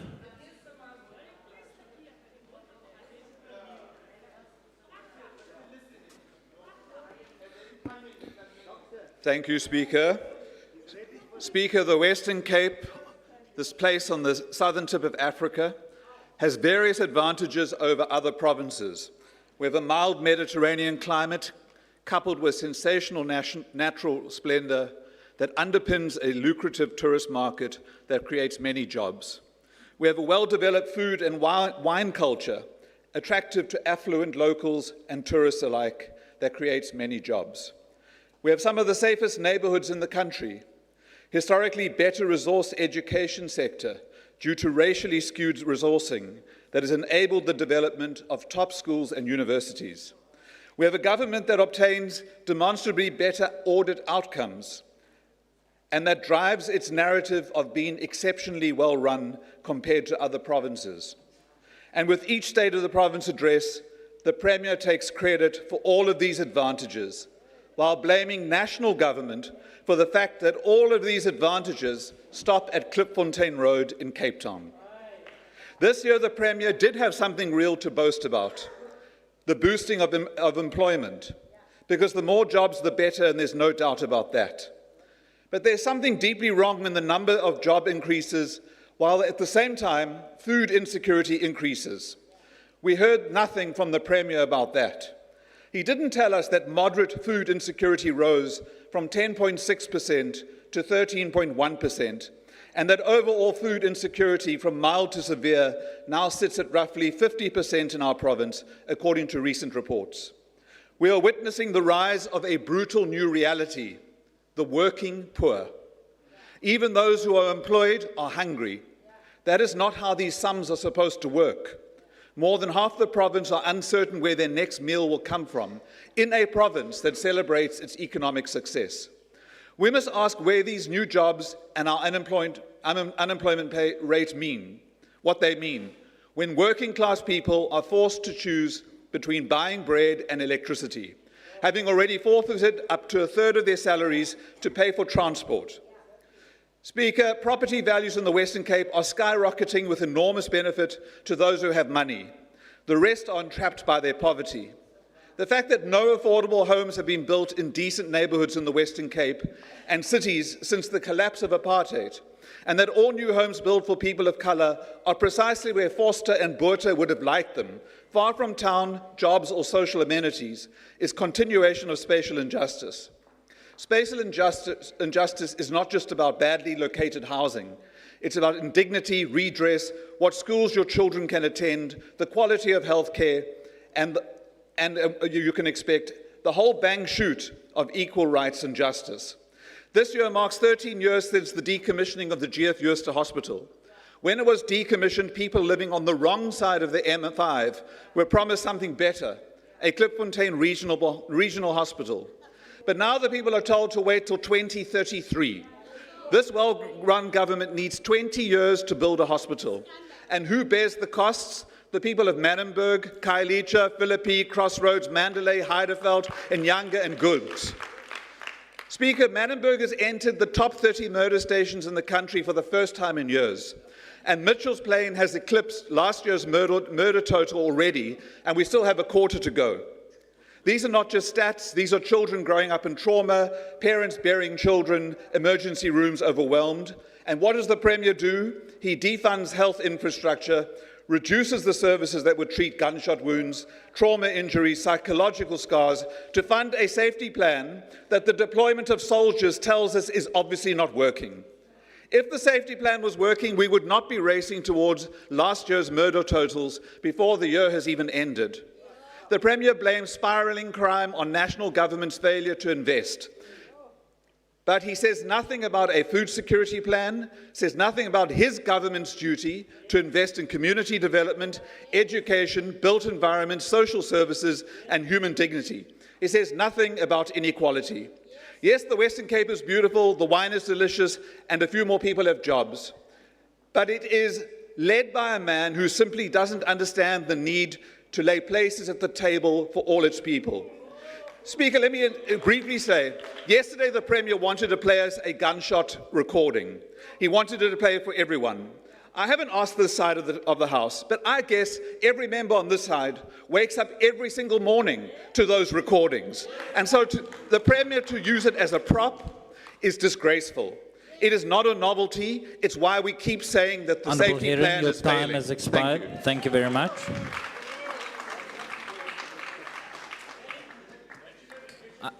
Order. Order. I now recognize the Honourable Van Minen. Honourable Van Minen, please take your seat. Honourable Leader of the Opposition, is that a point of order? Yes, a point of order on the Premier.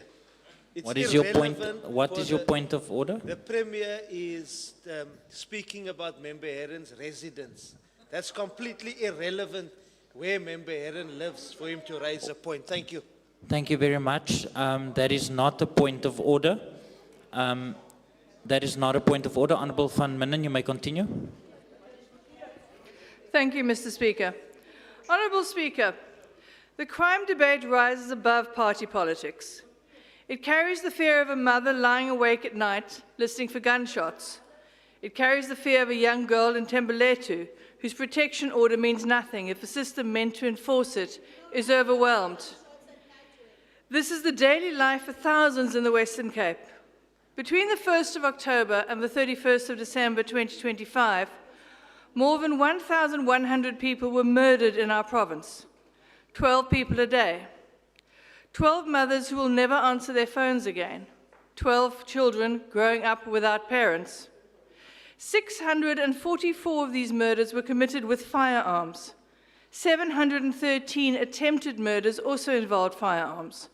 257 lives were lost to gang violence. Our communities are bleeding. In Pakkelsdorp, Tembeletu, Hanover Park and Delft, residents are not debating policy around the braai. They are talking about survival. Which route is safer to drive? They teach their children to drop to the ground when they hear gunshots. This is not normal, and we must stop pretending that it is. A parliamentary reply from South African Police Service shows that more than 290,000 active criminal cases are under investigation in the Western Cape, being handled by just 2,729 detectives. On average, that is 107 cases per detective. But the average hides the pain. In Pakkelsdorp, a single detective carries 439 active cases. That is 439 lives, 439 families, and 439 cries for justice on one overwhelmed desk. How do you give justice proper attention when you are suffocating Honourable under Van Minen, files? please take your seat. Honourable members, is there a point of order?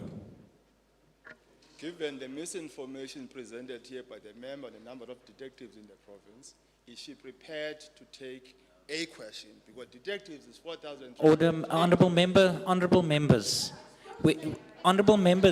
order. If there is a point of order, and the point of order is if the member is prepared to take a question, you cannot pose the question. Honourable members, this is the third time that I'm ruling on that same point. And the processes of parliamentary processes and rules are there for a reason, which this entire House adopted and accepted at the beginning of this term of office. You cannot flout the rules, and you cannot use the rules to create or drive a specific narrative. If there is a rules review process underway, and if you have any objections to the rules in its current form, then please submit your proposals to amend those rules. But in the interest of that rules review not being completed, the current rules stands as the standing rules adopted by the House. Honourable Van Minen, are you prepared to take a question? I don't have a time at this point. The honourable member is not prepared to take a question. Honourable member, is that a new point of order? Thank you, Chair. I accept your ruling. Misinformation, misrepresentation is dangerous. In That, honourable member, that is unparliamentary. That you are rising on a rule or on a process that I've already ruled on. And in terms of the rules, you cannot rise on a point of order when a point of order has already been ruled on. If you have an objection with the ruling, for that, there's also a process and a procedure that empowers members to challenge the ruling of the presiding officer. But until such time, my ruling stands. Honourable Van Minen, you may continue.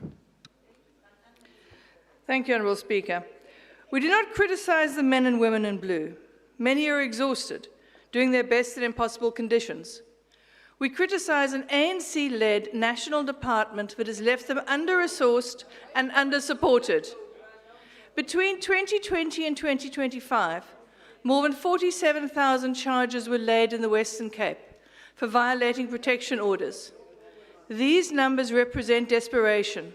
Someone, often a woman, standing in court saying, "Ek is bang, help vir my." And convictions? Just under 6,500, a fraction of cases that cried out for justice. Think about what it means to apply for a protection order, to admit fear, relive trauma, and trust the system to protect you, and then see the system fail you. When a protection order is violated without consequence, it sends a message, not only to the victim, but also to the perpetrator. President Ramaphosa has authorized the deployment of the South African National Defence Force to assist the police. Through you, Mr. Speaker, to our colleagues in the ANC, let us lower the volume. This is not a victory parade. It is not a masterstroke fixing years of failure. It is an admission that the ANC-led Ministry of Police has lost control and failed. Yes, stabilization is necessary when organized crime challenges the authority of the state. Soldiers can secure high-risk areas and provide visibility. But let us not mislead the public. Soldiers do not build dockets. They do not run informant networks. They do not analyze crime intelligence. They can hold the line on a temporary basis, but they cannot fix the system. Stabilization is a breathing space, nothing more. Real safety requires structural reform, professional intelligence-led policing, properly resourced detectives, and a prosecution system that turns arrests into convictions. If we treat this deployment as a solution, dan is ons besig om te baie van die waarheid af. The miracle cure some are marketing is not a silver bullet. It is not the cavalry solving years of political failure. It is a stopgap. That time must be used to fix crime intelligence, resource detectives, and rebuild a working prosecution system. The people we serve are not looking for dramatic announcements. They don't want what is being offered at this particular point from national government. They want lasting safety. Where municipalities offer operational strength and oversight, national government must expand powers so local law enforcement can help investigate crime, not merely patrol. We cannot keep capable institutions sidelined while communities are under siege. And this is the crux. We need convictions that remove criminals from the streets and guns from circulation, and that is not something the Defence Force can do. But provincial and city authorities can, if given the power. In the last week, I visited the Joint Operations Centre in the city of Cape Town and the local one in Mossel Bay. These are state-of-the-art facilities that assist in building cases, compiling evidence, and constructing watertight prosecutions. They stand ready. All they need is expanded investigative powers. Yet there is a refusal. Instead of empowering those who can secure convictions, the ANC-led national government deploys soldiers who cannot perform these functions. We must ask why. Why prioritize spectacle over safety? Why leave the Western Cape facing violence rather than peace? And this question extends to the coalition partners, one of whom who earlier today decried devolution as infamous. And then, of course, we have the weird defund the police dogma coming from the corner. While we fight daily for safety, the National Department of Sports, Arts and Culture, under PA Minister Gayton McKenzie, has slashed funding to sports federations and development programs by up to 60%. In a country with record youth unemployment, in a province battling gang recruitment. While the minister shouts, "Ons buizer nie," he is buizering away from young people who need opportunity most, cutting programs to keep them on fields, on stages, and out of gangs. Arts and culture are not luxuries. They're economic engines and safe spaces. The Cape Town International Jazz Festival generates about 900 million for the province and supports more than 5,000 jobs. The Klein Karoo Nasionale Kunstefees sustains small-town economies, and the Stellenbosch Woordefees and Suidoosterfees create opportunities for learners and young creatives. These are pipelines of hope. You cannot speak of economic growth while pulling the rug from under the events that inject hundreds of millions into this province. Loud slogans are not policy. Ons buizer nie does not pay salaries, protect jobs, or build safer communities. The Democratic Alliance does not speak loudly for theatre. Through you, Speaker, to all opposition colleagues, when it comes to crime, jobs and safety, we do not bizer. We govern, we deliver, we build, and we get things done. I thank you. Order. Thank you very much. Order. Order, members. Thank you very much, Honourable Member. Honourable guests in the gallery, just a friendly reminder again that you may not participate in the proceedings on the floor, and that includes supporting or showing or expressing your disapproval or support with the inputs made from the podium. With that being said, I now recognize the Honourable Petrus.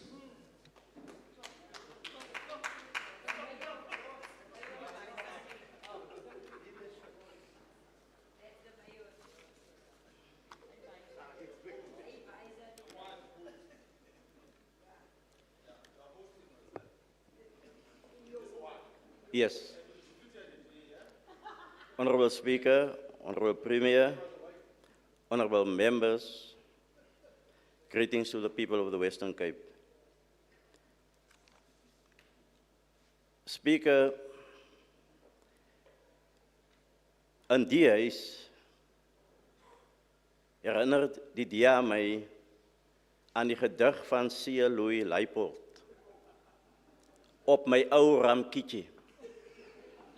Op my ou ramkietjie met net een snaar, speel ek in die maanskyn deur mekaar. Wat gee ek om wat mense sê, ek is mal, as die varens my aanroep by die wal. Al wat hulle mee besig hou, is om van die PIA te praat en van Guyton Mackenzie te praat. In steede om te werk en diens te lewer vir die mense van die Weskaap. Maar ons het nuus vir u. Ons gaan nie een tree vir u terugstaan nie. Ons gaan die druk toepas. U het nog niks gesien nie.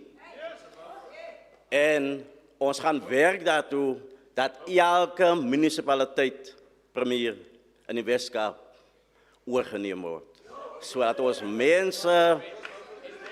mense voordeel kan kry uit beter dienslewering, uit werksgeleenthede. Julle gaan nie 'n kans hê nie. Julle gaan nie 'n kans hê nie, en hier waar julle staan was julle wyk. Julle is in PA wêreld, die welkom in die PA wêreld.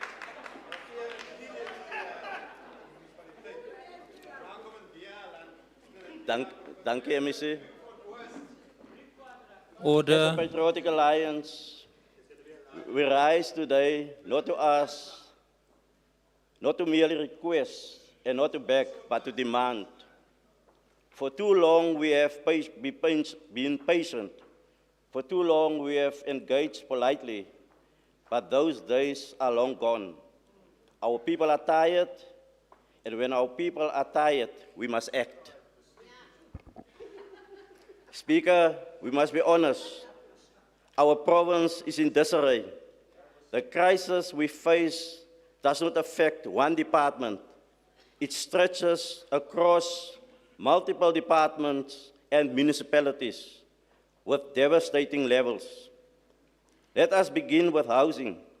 The long-awaited housing crisis continues to trap our people in backyards, informal structures, and overcrowded townships.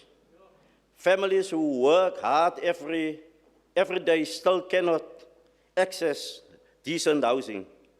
The criteria are too rigid. The system excludes the very people it claims to serve.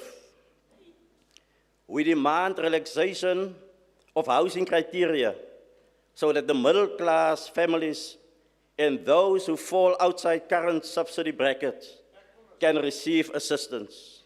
The current subsidies simply do not benefit everyone.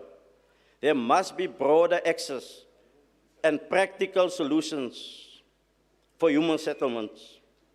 We cannot build houses in isolation. Every housing development must include supporting institutions like clinics, schools, law enforcement services, and child care facilities. Without these, we are simply relocating poverty. Our education system must undergo complete transformation. How many teachers of color are truly being appointed in so-called traditional white schools? Transformation cannot be selective. It cannot be cosmetic. It must be real, and it must be evident. We must ensure equal representation, equal opportunity, and equal access, not just for learners, but for our educators as well.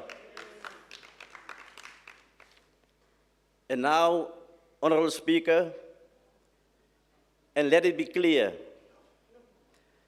the Patriotic Alliance will not support any breakaway of the Western Cape from the rest of South Africa. And I hope you will support us in Honorable that. Petrus, your time has expired. Thank you very much. Thank you.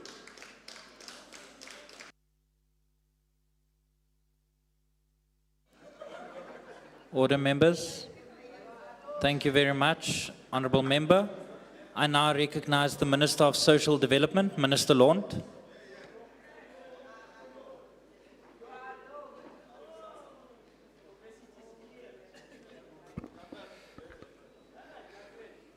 Dag sê, agbare Speaker, Honourable Premier, my Cabinet colleagues, members of the Provincial Parliament, the media and public here in George, and the citizens of the Western Cape. Agbare Petrus, ek moet wel sê, die verskil tussen DA land en Lala land is groot. Agbare Petrus, u sê, in u Lala land gaan nie al 30 munisipaliteite oorneem in die Wes-Kaap. Daar's nog nie 'n enkele munisipaliteit, agbare Petrus. Minister, daar's 'n punt van orde. Neem asseblief u sitplek in. Honourable Chief Whip of the Opposition, is that a point of order? Yes, Speaker. Speaker, the Honorable MEC is speaking directly to the Honorable Petrus. He cannot be addressing, he must speak through you. Thank you very much. That is indeed correct. Honourable Minister, can I remind you to please speak to me and not directly to the Minister? Honourable Speaker, through you to the Chief Whip and the ANC. Honourable Minister, please take your seat. Honourable Michaels, is that a new point of order? Ek wil by die minister weet, wat bedoel die minister dat die wykse mense Lala land is? Dit is nie 'n punt van orde nie. Agbare Minister, I recognize you may continue. Honourable Speaker, through you, I want to firstly congratulate, because we need to give credit where credit's due. Honourable Bonds, that's the first point of order you raised correctly today, so well done to you. Honourable Minister, please take your seat. Honourable Chief Whip, what is your point of order? On a point of order, Chair. Speaker, you just addressed the issue of addressing a member. Deliberately, the MEC is repeating what he has been corrected for. Can you please make a ruling for him to withdraw what he raised now? Because I'm not his sub judice here. I'm not his member. Order, members. I'm not. You are indeed correct again. Honourable Minister, can you please address me and not directly to the member? I'm not going to rule on the contents of that direct, because that wasn't that was, Honourable Member, you can't go into a dialogue with me. The point of order was that the Minister must not address you directly. And I've ruled on that. The content and the input, I do not need to rule on. Honourable Minister, you may continue. Thank you, Honourable Speaker. Through yourself, the Chief Whip of the ANC just reconfirmed that previous statement that I made, so thank you. Honourable Speaker, through you. Honourable Minister, please take your seat. Honorable Chief Whip of the Opposition, what is your new point of order? You see, Speaker, once we are being treated in this manner, where the rules are not the same, it becomes a problem in this House. Because the same MEC, you stop him from doing it there to Member Petrus, he repeats it for the third time. We have one speaker here. For the fact I was saying that he must withdraw what he is doing. You give him an opportunity to proceed. He proceeds again with Member Barnes. And that is just, its content must continue. It can't be right. It can't be right. Honorable Chief Whip of the He Opposition. didn't address me through the speaker. Order. He said, Honorable Barnes, since you are speaking, let's have the conversation. then. Can the Let's have microphones the please be switched conversation. off? Let's have that conversation. I'm not speaking to you. You will address. You yourself don't recognize the speaker. Yourself, you don't recognize the Honorable speaker. Chief Whip of the Because we're Opposition, leaders. please take your seat. Order, members. Honorable Chief Whip, the Minister did in fact say through me to you. So the Minister was absolutely correct in the manner in which he addressed you. Honorable Nkondlo, is that a new point of order?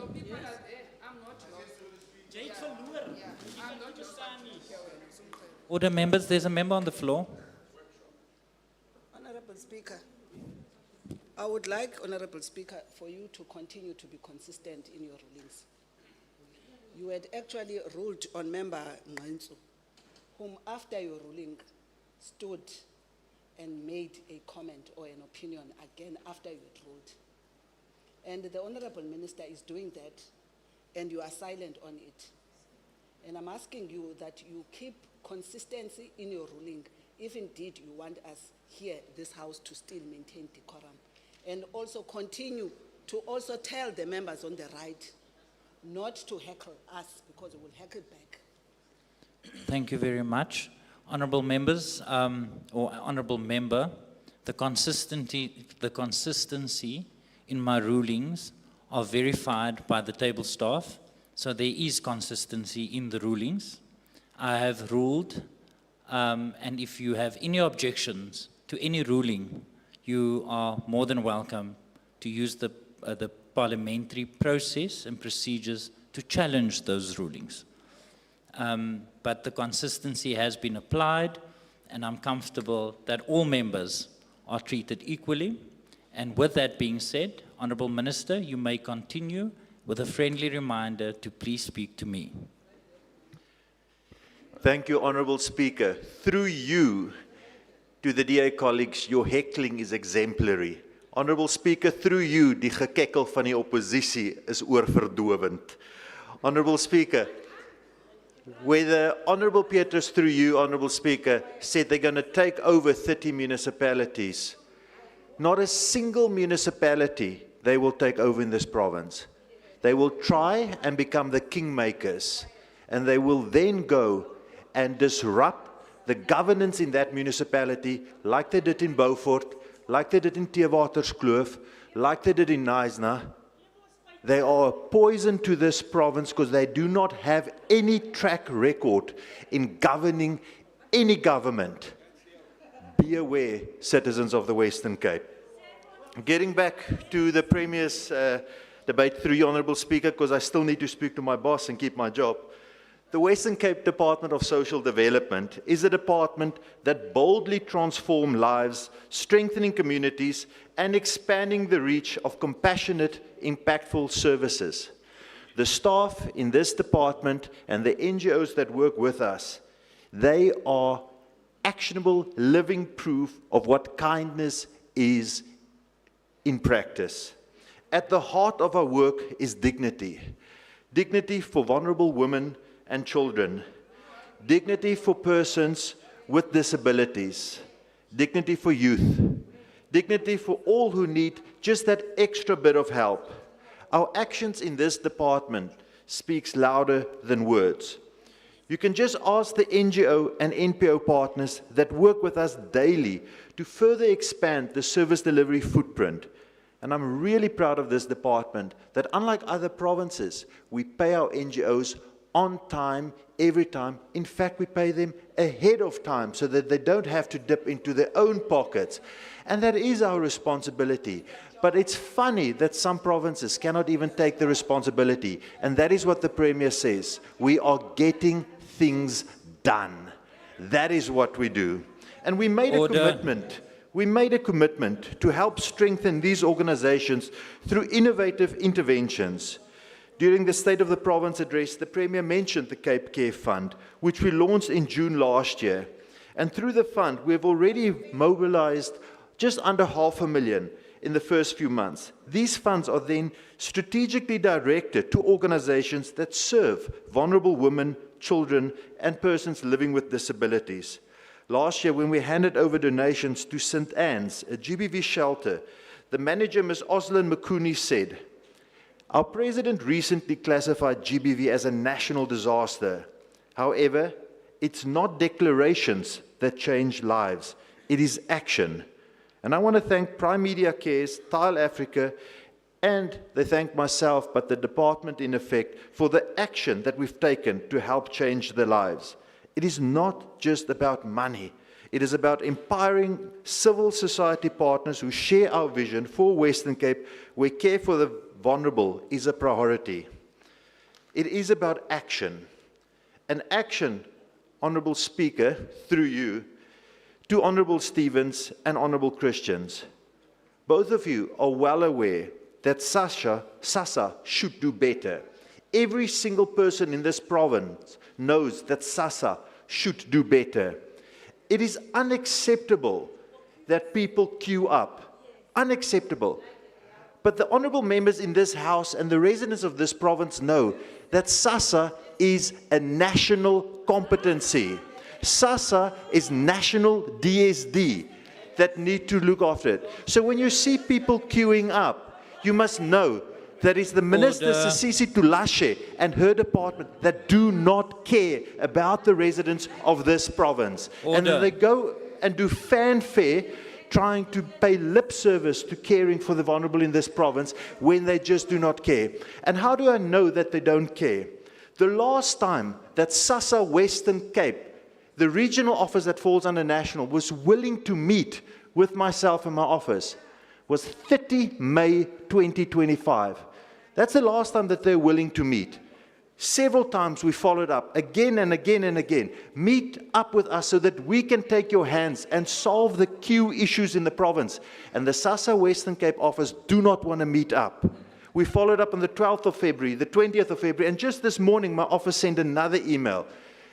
Because the national government, DSD, they do not care about the Western Cape people standing in the queues. And then maybe the next discussion should be, let's get devolution to this province that's competent in managing. Let us manage the SASSA stuff, okay? Because maybe then you will see how people care. Because this province has shown that we get things done. So I do hope that maybe in the month of March or April, SASSA will finally deem it worthy to meet with the representatives from this province again. Another way we are empowering organizations is through the SWIMS app. This app, as the Premier explained, is designed to lessen the administrative burden of social workers. This is an app that came from our social workers. It's scaled up. It's now rolled out to sister department in education. We started rolling out to another sister department in health and wellness. We've rolled it out to 3 NGOs already, and we will roll it out further because this can revolutionize the way we look after the most vulnerable in this province and possibly even the country. One of the social workers in our partner organizations that testified to her passion and why she does this job that is often unthankful is Stacey Lee Dippenaar. Stacey Lee grew up in the foster system, and she recently told us that she looked up to social workers as a child, and that's why she decided to become a social worker, because of their impact on her life. Stacey Lee is dedicated to positively changing the lives of other vulnerable children with empathy and compassion. And it's social workers like Stacey Lee that are at the heart of our communities. They are the critical backbone that supports frontline practitioners every single day. Speaker, access to social services should not depend on distance or location. And as the Premier has mentioned, through another sister department, Minister Isaac Suleku, we got those DSD mobile offices that travel to the most remote parts of this province, taking services to the doorsteps of people that's often left behind. So social development is no longer stationary, but it travels. It reaches people where they live, work, and we listen to the needs where they are. Gender-based violence remains one of the greatest threats to peace and stability in our communities. And that is why we are so proud of our Gender-Based Violence Ambassadors program. 860 ambassadors across 21 areas, with Linda Smith, or those from this part of the world, Linda Branders. She is an example of how men and women stand up and live this whole of society approach. Make sure that we fight this scourge together. And what we need is that the words of the President gets transformed into action. We actually get the funding to help fight the scourge in this province, and not just a declaration. Another thing that I'm incredibly proud of, Speaker, is the independent living pilot program that we have launched recently. Kids, young adults that come out of care after we've invested thousands into their care, providing a safe space, just that extra safety net. I'm blessed to still have my parents living. And even at my young age of 41, I still phone my dad and I say, Papa, wat is die idee oor hierdie? Of hoe kan ek gehelp word? These kids don't have that safety net. And together with 4 amazing NGOs, we stepped in and we provided that safety net for them to just take a little bit of a breather before they hit adult life. Speaker, the achievements I've outlined is not isolated accomplishments. They are evidence of a department that is responsive, proactive, and centered on service delivery that transform lives. We not only take action, but we get things done with kindness together Honourable with our Minister, NGOs. your time has expired. Thank you very much. Thank you so much, Honourable Speaker. I now recognize the Chief Whip of the Official Opposition, Honourable Barnes.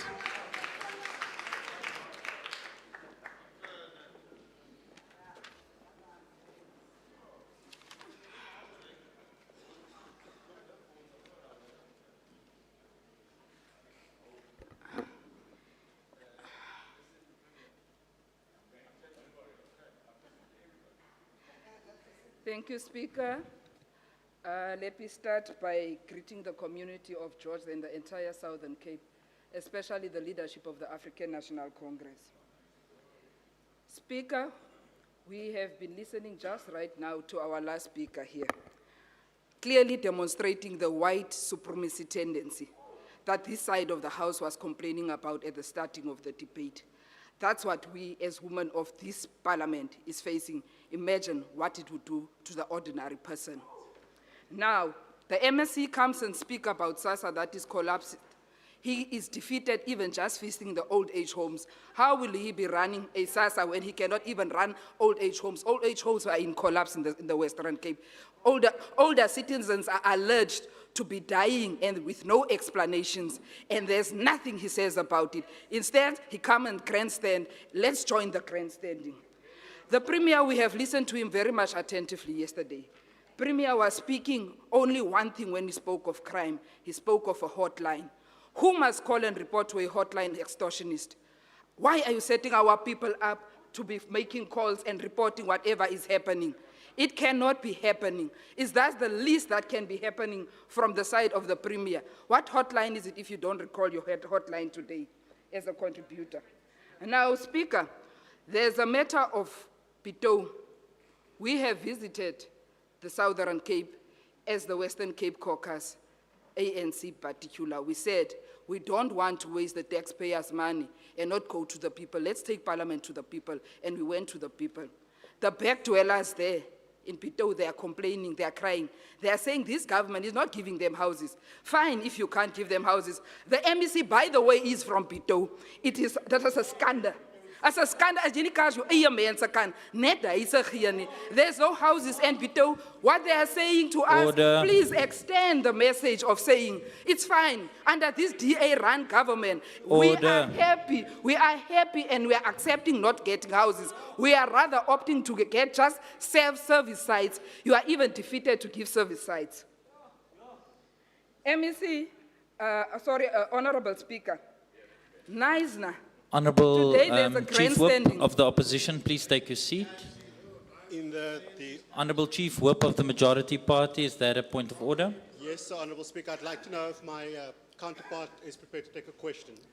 Thank you very much. Honourable Chief Whip of the Opposition, are you prepared to take a question? When I push finishing my speech in time, I will definitely.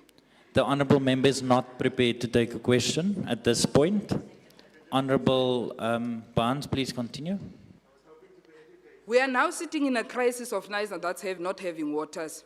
And we are in solidarity, feeling for our people. Our children are staying in Niger. They are suffering. History has no blank pages. Niger has been governed by the DA.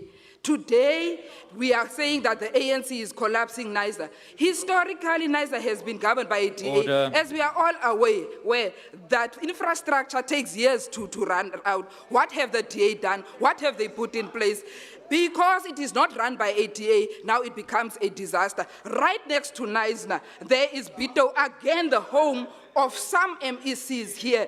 Bito, there's now a day zero that is about to be declared. Same problem that Niger is having. Why is the DA not speaking about DA that is having problems? Stop the propaganda and deal with our problems. Our people want to be dealt with. Our people need solutions from us. They don't need the propaganda. You are losing anyway, this Bito. Order. Premier misled the House also again yesterday, and I think that was deliberately. When he was speaking of the capacity of police being 12,000, that is factually incorrect. For the record, the capacity of police is 16,317, verified. Verified. Order. Premier must apologize. He must apologize to the House and people of this province. By the way, Premier must... Honourable Barnes, please take your seat. Order. Honourable members on both sides of the House, the members trying to deliver this input. This running commentary, we need to no, it's actually on both sides, Honourable Member. Order. Can you allow the member an opportunity? Do not drown out the speaker on the podium. Honourable Chief Whip, you may continue. Die waarheid maak ons maar seer. Now, the Premier, again, while he was dealing with crime yesterday, I heard him speaking of causative factors and root causes. As the ANC, we have been speaking, saying that let's focus on root causes. For the past administration, the Premier never listened. But I heard him when he was fumbling because he could not address what are causative factors. Let me teach you for free, Premier, what is causative factors. Causative factors is those unplaced learners that are nowhere going to school. We are training them to become the next gangsters. In the absence of those sports facilities, we are training people to become gangsters. That's for free. It doesn't even need verification. Now, Speaker, again, the DA must get its house in order. 2 days ago, we visited at the Jog Center in Mossel Bay, ran by the DA anyway. What we've learned there is the inconsistencies of the same DA. The government of the DA in Mossel Bay from the Jogs are saying that the budgets are not the same. Why are they not the same?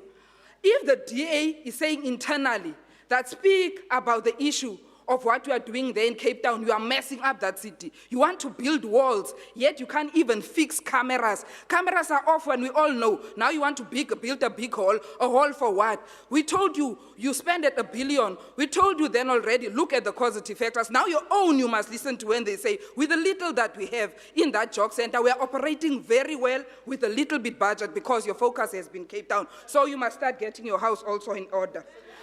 There's an allergy of the DA when it comes to human settlements. They even go to an extent of spending money on litigation because they don't want people to integrate. Dividing people by race and color is the thing of the DA. So they would take people to court, making sure that they don't come and integrate and stay with other races. That has been proven. We have seen how much money has been spent on litigation the past 7 years, 200 million. Nogal so klom geld om op behoefte te staan, wanneer gaan ons mense huis kry? Honorable Barnes, your time has expired. Thank you very much. Julle sal dankie sê ek het dit klaar gebring.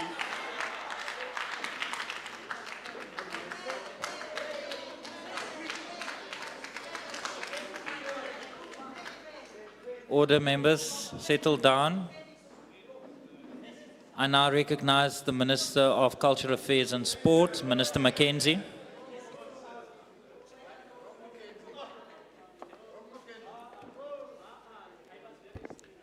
Honorable Speaker, Honorable Premier, members of this House, colleagues and citizens of the Western Cape, and people of beautiful George.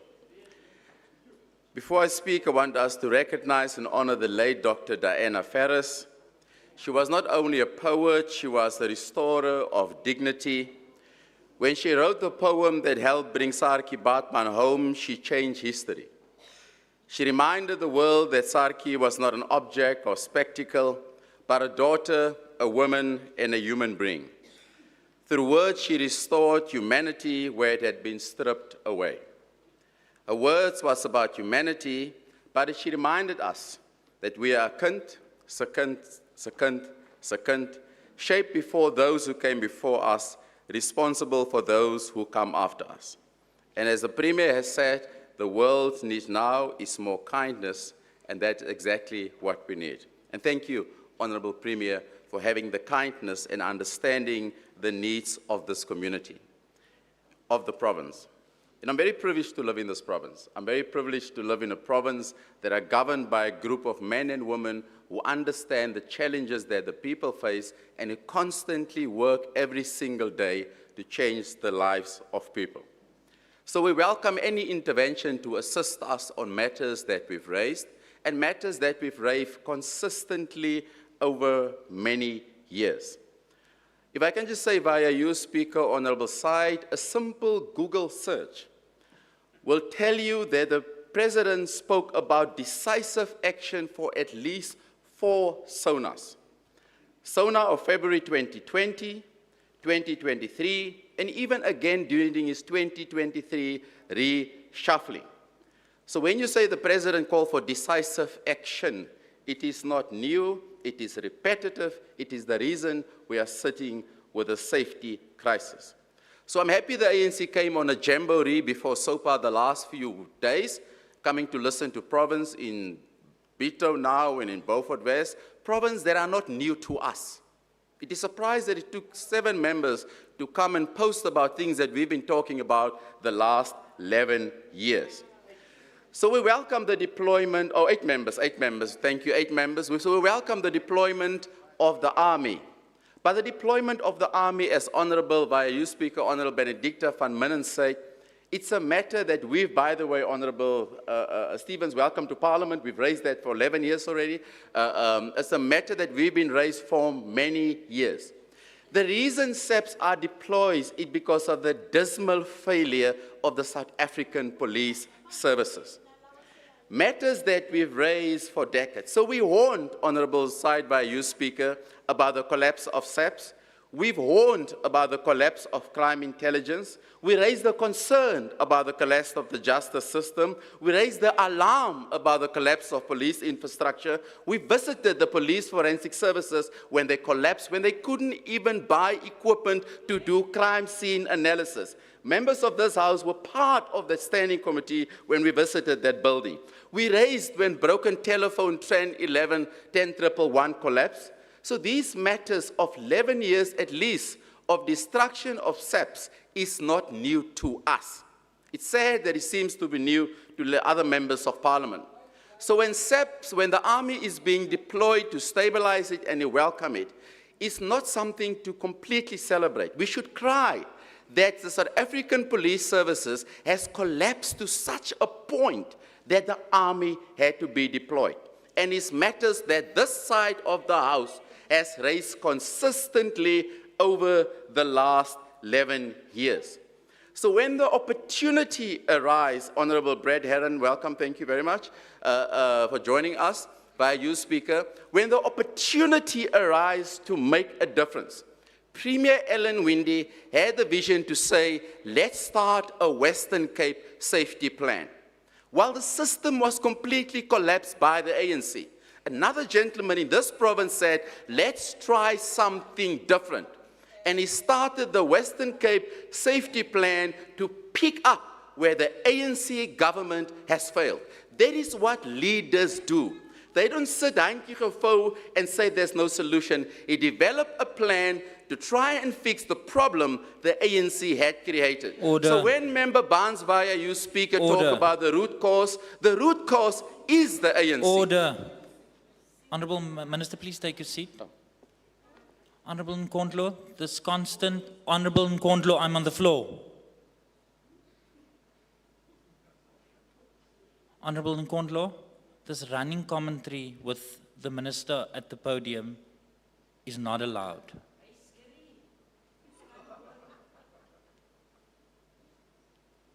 Honourable members, is there a point of order?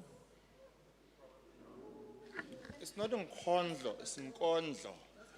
Nkondlo. There is not a point of order. Honourable Minister, you may continue. Thank you, Honourable Member. Maybe I must scream harder so the Honourable Member can understand what the collapse of a system means.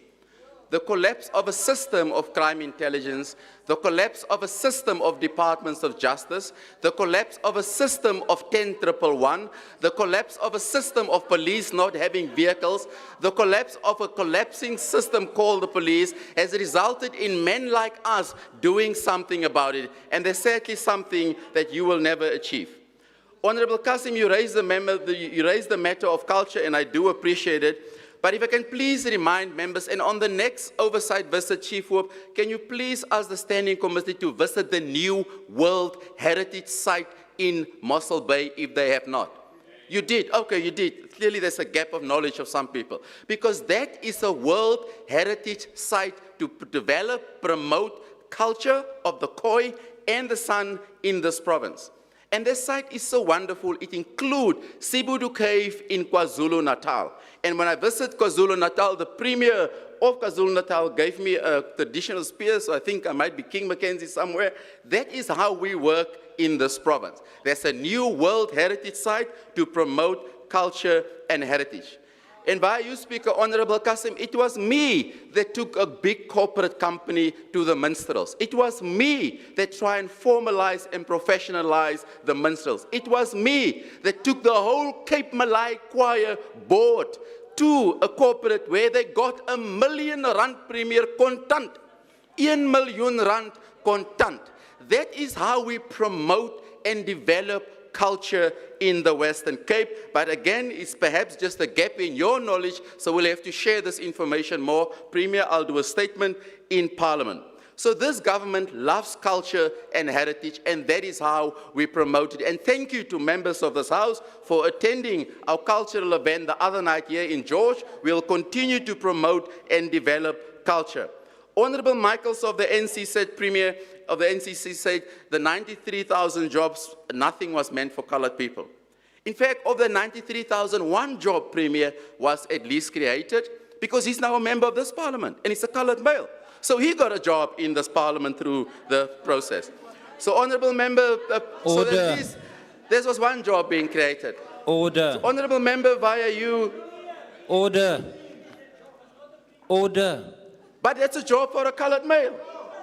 Whether he got a job, the people voted for him. Honourable Minister, please take your seat. Order. Order. Yes, in an enabling environment.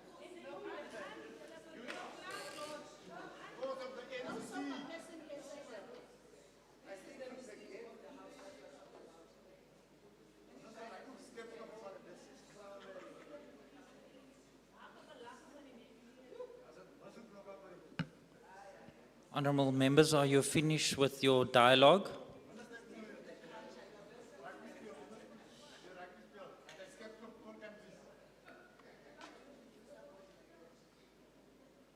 Honourable members, we have come to the end of this debate. This dialogue across the floor cannot continue. Honourable Minister, I want to caution you to also not directly engage with the members on the floor and to speak to me. Honourable members, there's 7 minutes and 17 seconds remaining for this debate.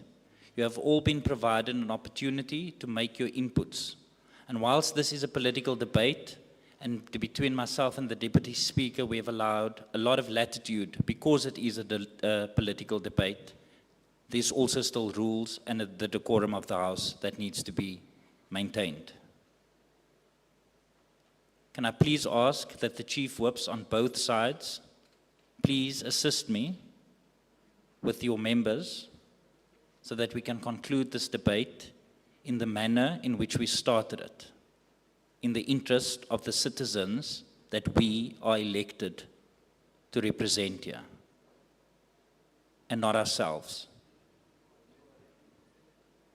Honourable Minister, you may continue. Thank you, Honourable Premier. Honourable Premier, can I also just say we are working very hard to fix hospitals and clinic challenges in the country, in this province, and hopefully in the country in 2029. But it was the ANC MEC of Gauteng who said, and I quote her, and I'm quoting this verbatim, some patients, including women, prefers to sleep on the floors over beds. That's what the ANC MEC of Gauteng said. That is the difference between them and us. We work to fix problems. Their MEC says women prefer to sleep on the floor. That is the difference between them and us. Honourable Grant Mare, by you, Speaker. You know, Honourable Deirdre Baartman, let me just first tell the story before I respond to the Honourable Member. 3 days ago, I was in a beautiful town of Uniondale. En het was wonderlik om te sien dat haar auntie 6 boeke ingebring het. Premier, haar boek was 'n dag laat. Ek sê vir auntie, ons kan u vergewe, want u lees ten minste. Want Minister Meyer, toe vat sy weer 6 boeke uit. Dit is die waarde van lees. En ek dink ons moet belangrik maak dat ons almal 'n bietjie weer begin lees, want dan sal ons, readers are leaders. Because sometimes, you know, there's a term where I sit and think, Honourable Baartman via you, and I was trying to come up with the right word, and I thought I'll call it listening hypocrisy. Listening hypocrisy and reading hypocrisy, where people know what they heard, but they don't want to know what they heard. Where people know what they read, but they don't want to know what they read. I don't know where we have the powers to give and do land restitution completely, because we know the National Minister of Land is responsible for District 6. Everything that has happened in the mess of District 6 for the last 34 years, solely responsible at them, and it's a constitutional right assigned to him. So we need to do, by you, Speaker, to Minister Baartman, some funding for reading, so we don't have reading hypocrisy and listening hypocrisy. Honourable Speaker, Christians, we agree with you. Honourable Minister, please take your seat. Honourable Murray, is that a point of order? Yes, Speaker. Speaker, it seems that the Honourable Minister didn't listen to my speech today. On order. Completely off point. Honourable members, there's a member on the floor, and I really do not need any assistance to chair this sitting. Thank so you. I will make a ruling. Speaker, in the interest of transparency, the Minister did not listen to the content of my speech, as if I laid the responsibility of restitution on the Thank you very much, Honourable Member. Honourable Member, that is not a point of order. It is not the duty of the Chair to adjudicate the content of the inputs by members. So that is a point of debate and not a point of order. Honourable Minister, you may continue. Thank you, Honourable Speaker, Honourable Murray. As I said, listening hypocrisy.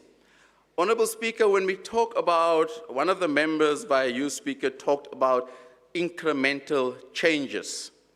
Member Lekava, you, Speaker, talked about incremental changes. And I'm actually going to start where she ended off. She said that the policing power will never be devolved. And that is the problem. There is a problem of understanding the challenges people in Mitchell's Plain, Khayelitsha, Gugulethu face. Because all they want is a competent government that can deliver a police officer when they phone 10-111. They don't care about the ideological differences, whether the police officer is a communist, a feminist, or a Democrat, a liberal. They care when the police officer come to their door, have the ability to do their job.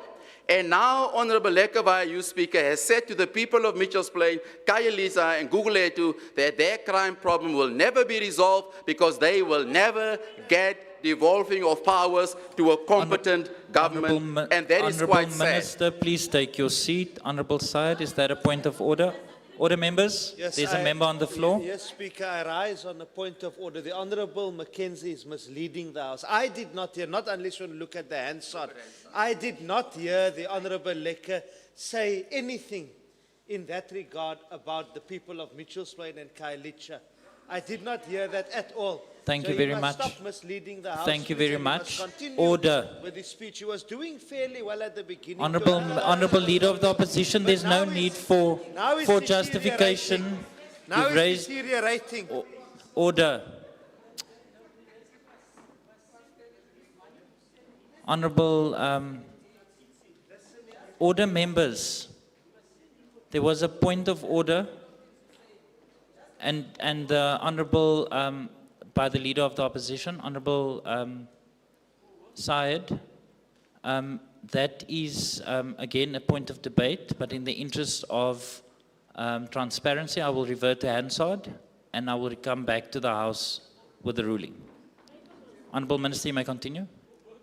Honourable Speaker, via you, the Honourable Member said, and I see my notes, policing will never be devolved.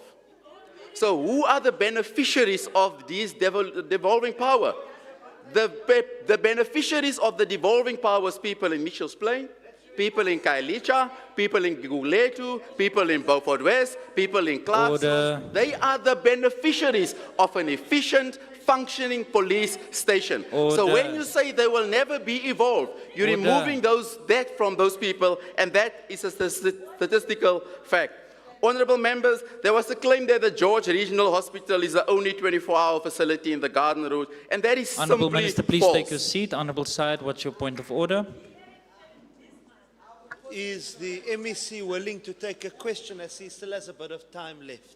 I will pose the request to the MEC. Minister, are you prepared to take a question? No, I don't have a lot of time left, so I won't take a question. Thank you, Speaker. The Minister is not prepared to take a question. Honourable Minister, you may continue. Honourable Speaker, the claim that George Regional Hospital is the only regional 24-hour public facility is simply false.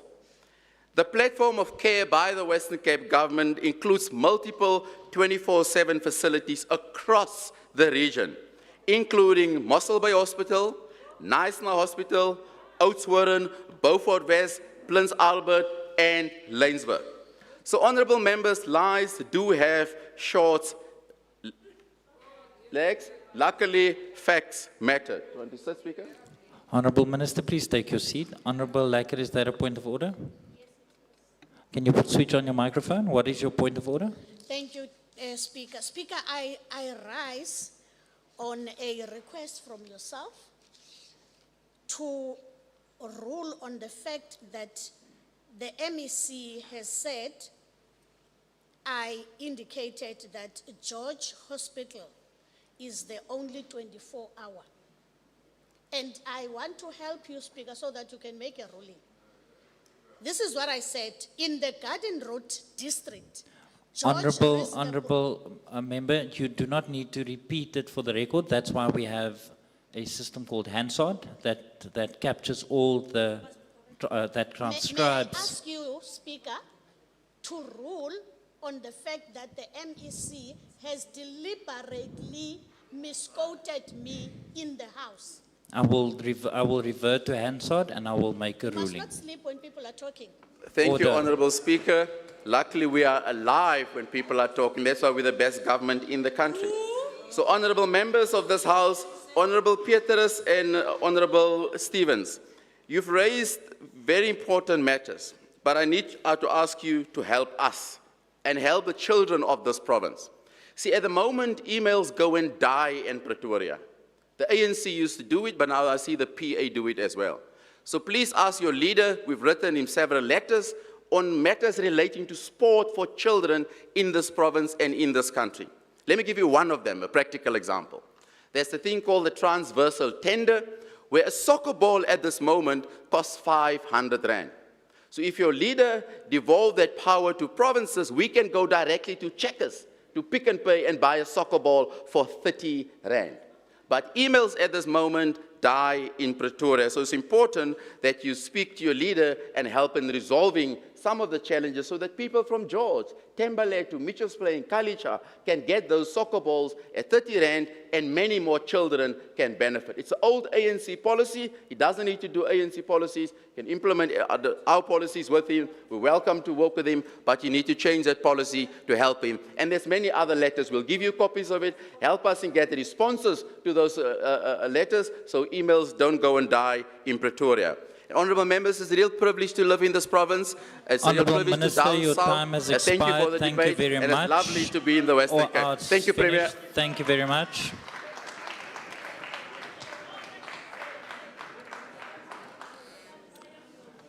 Honourable members, order. Order, members.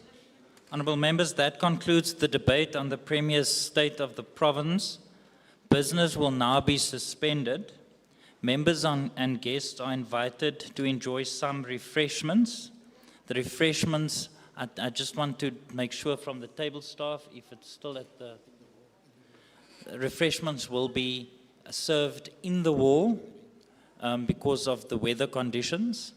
And the Premier's reply to the debate will commence at 1 p.m. At 1 p.m. The bells will be rung to indicate that members and guests should return to the hall and take up their seats, and then business will resume. And then just for the members, before I suspend, no, I'll do this at the end.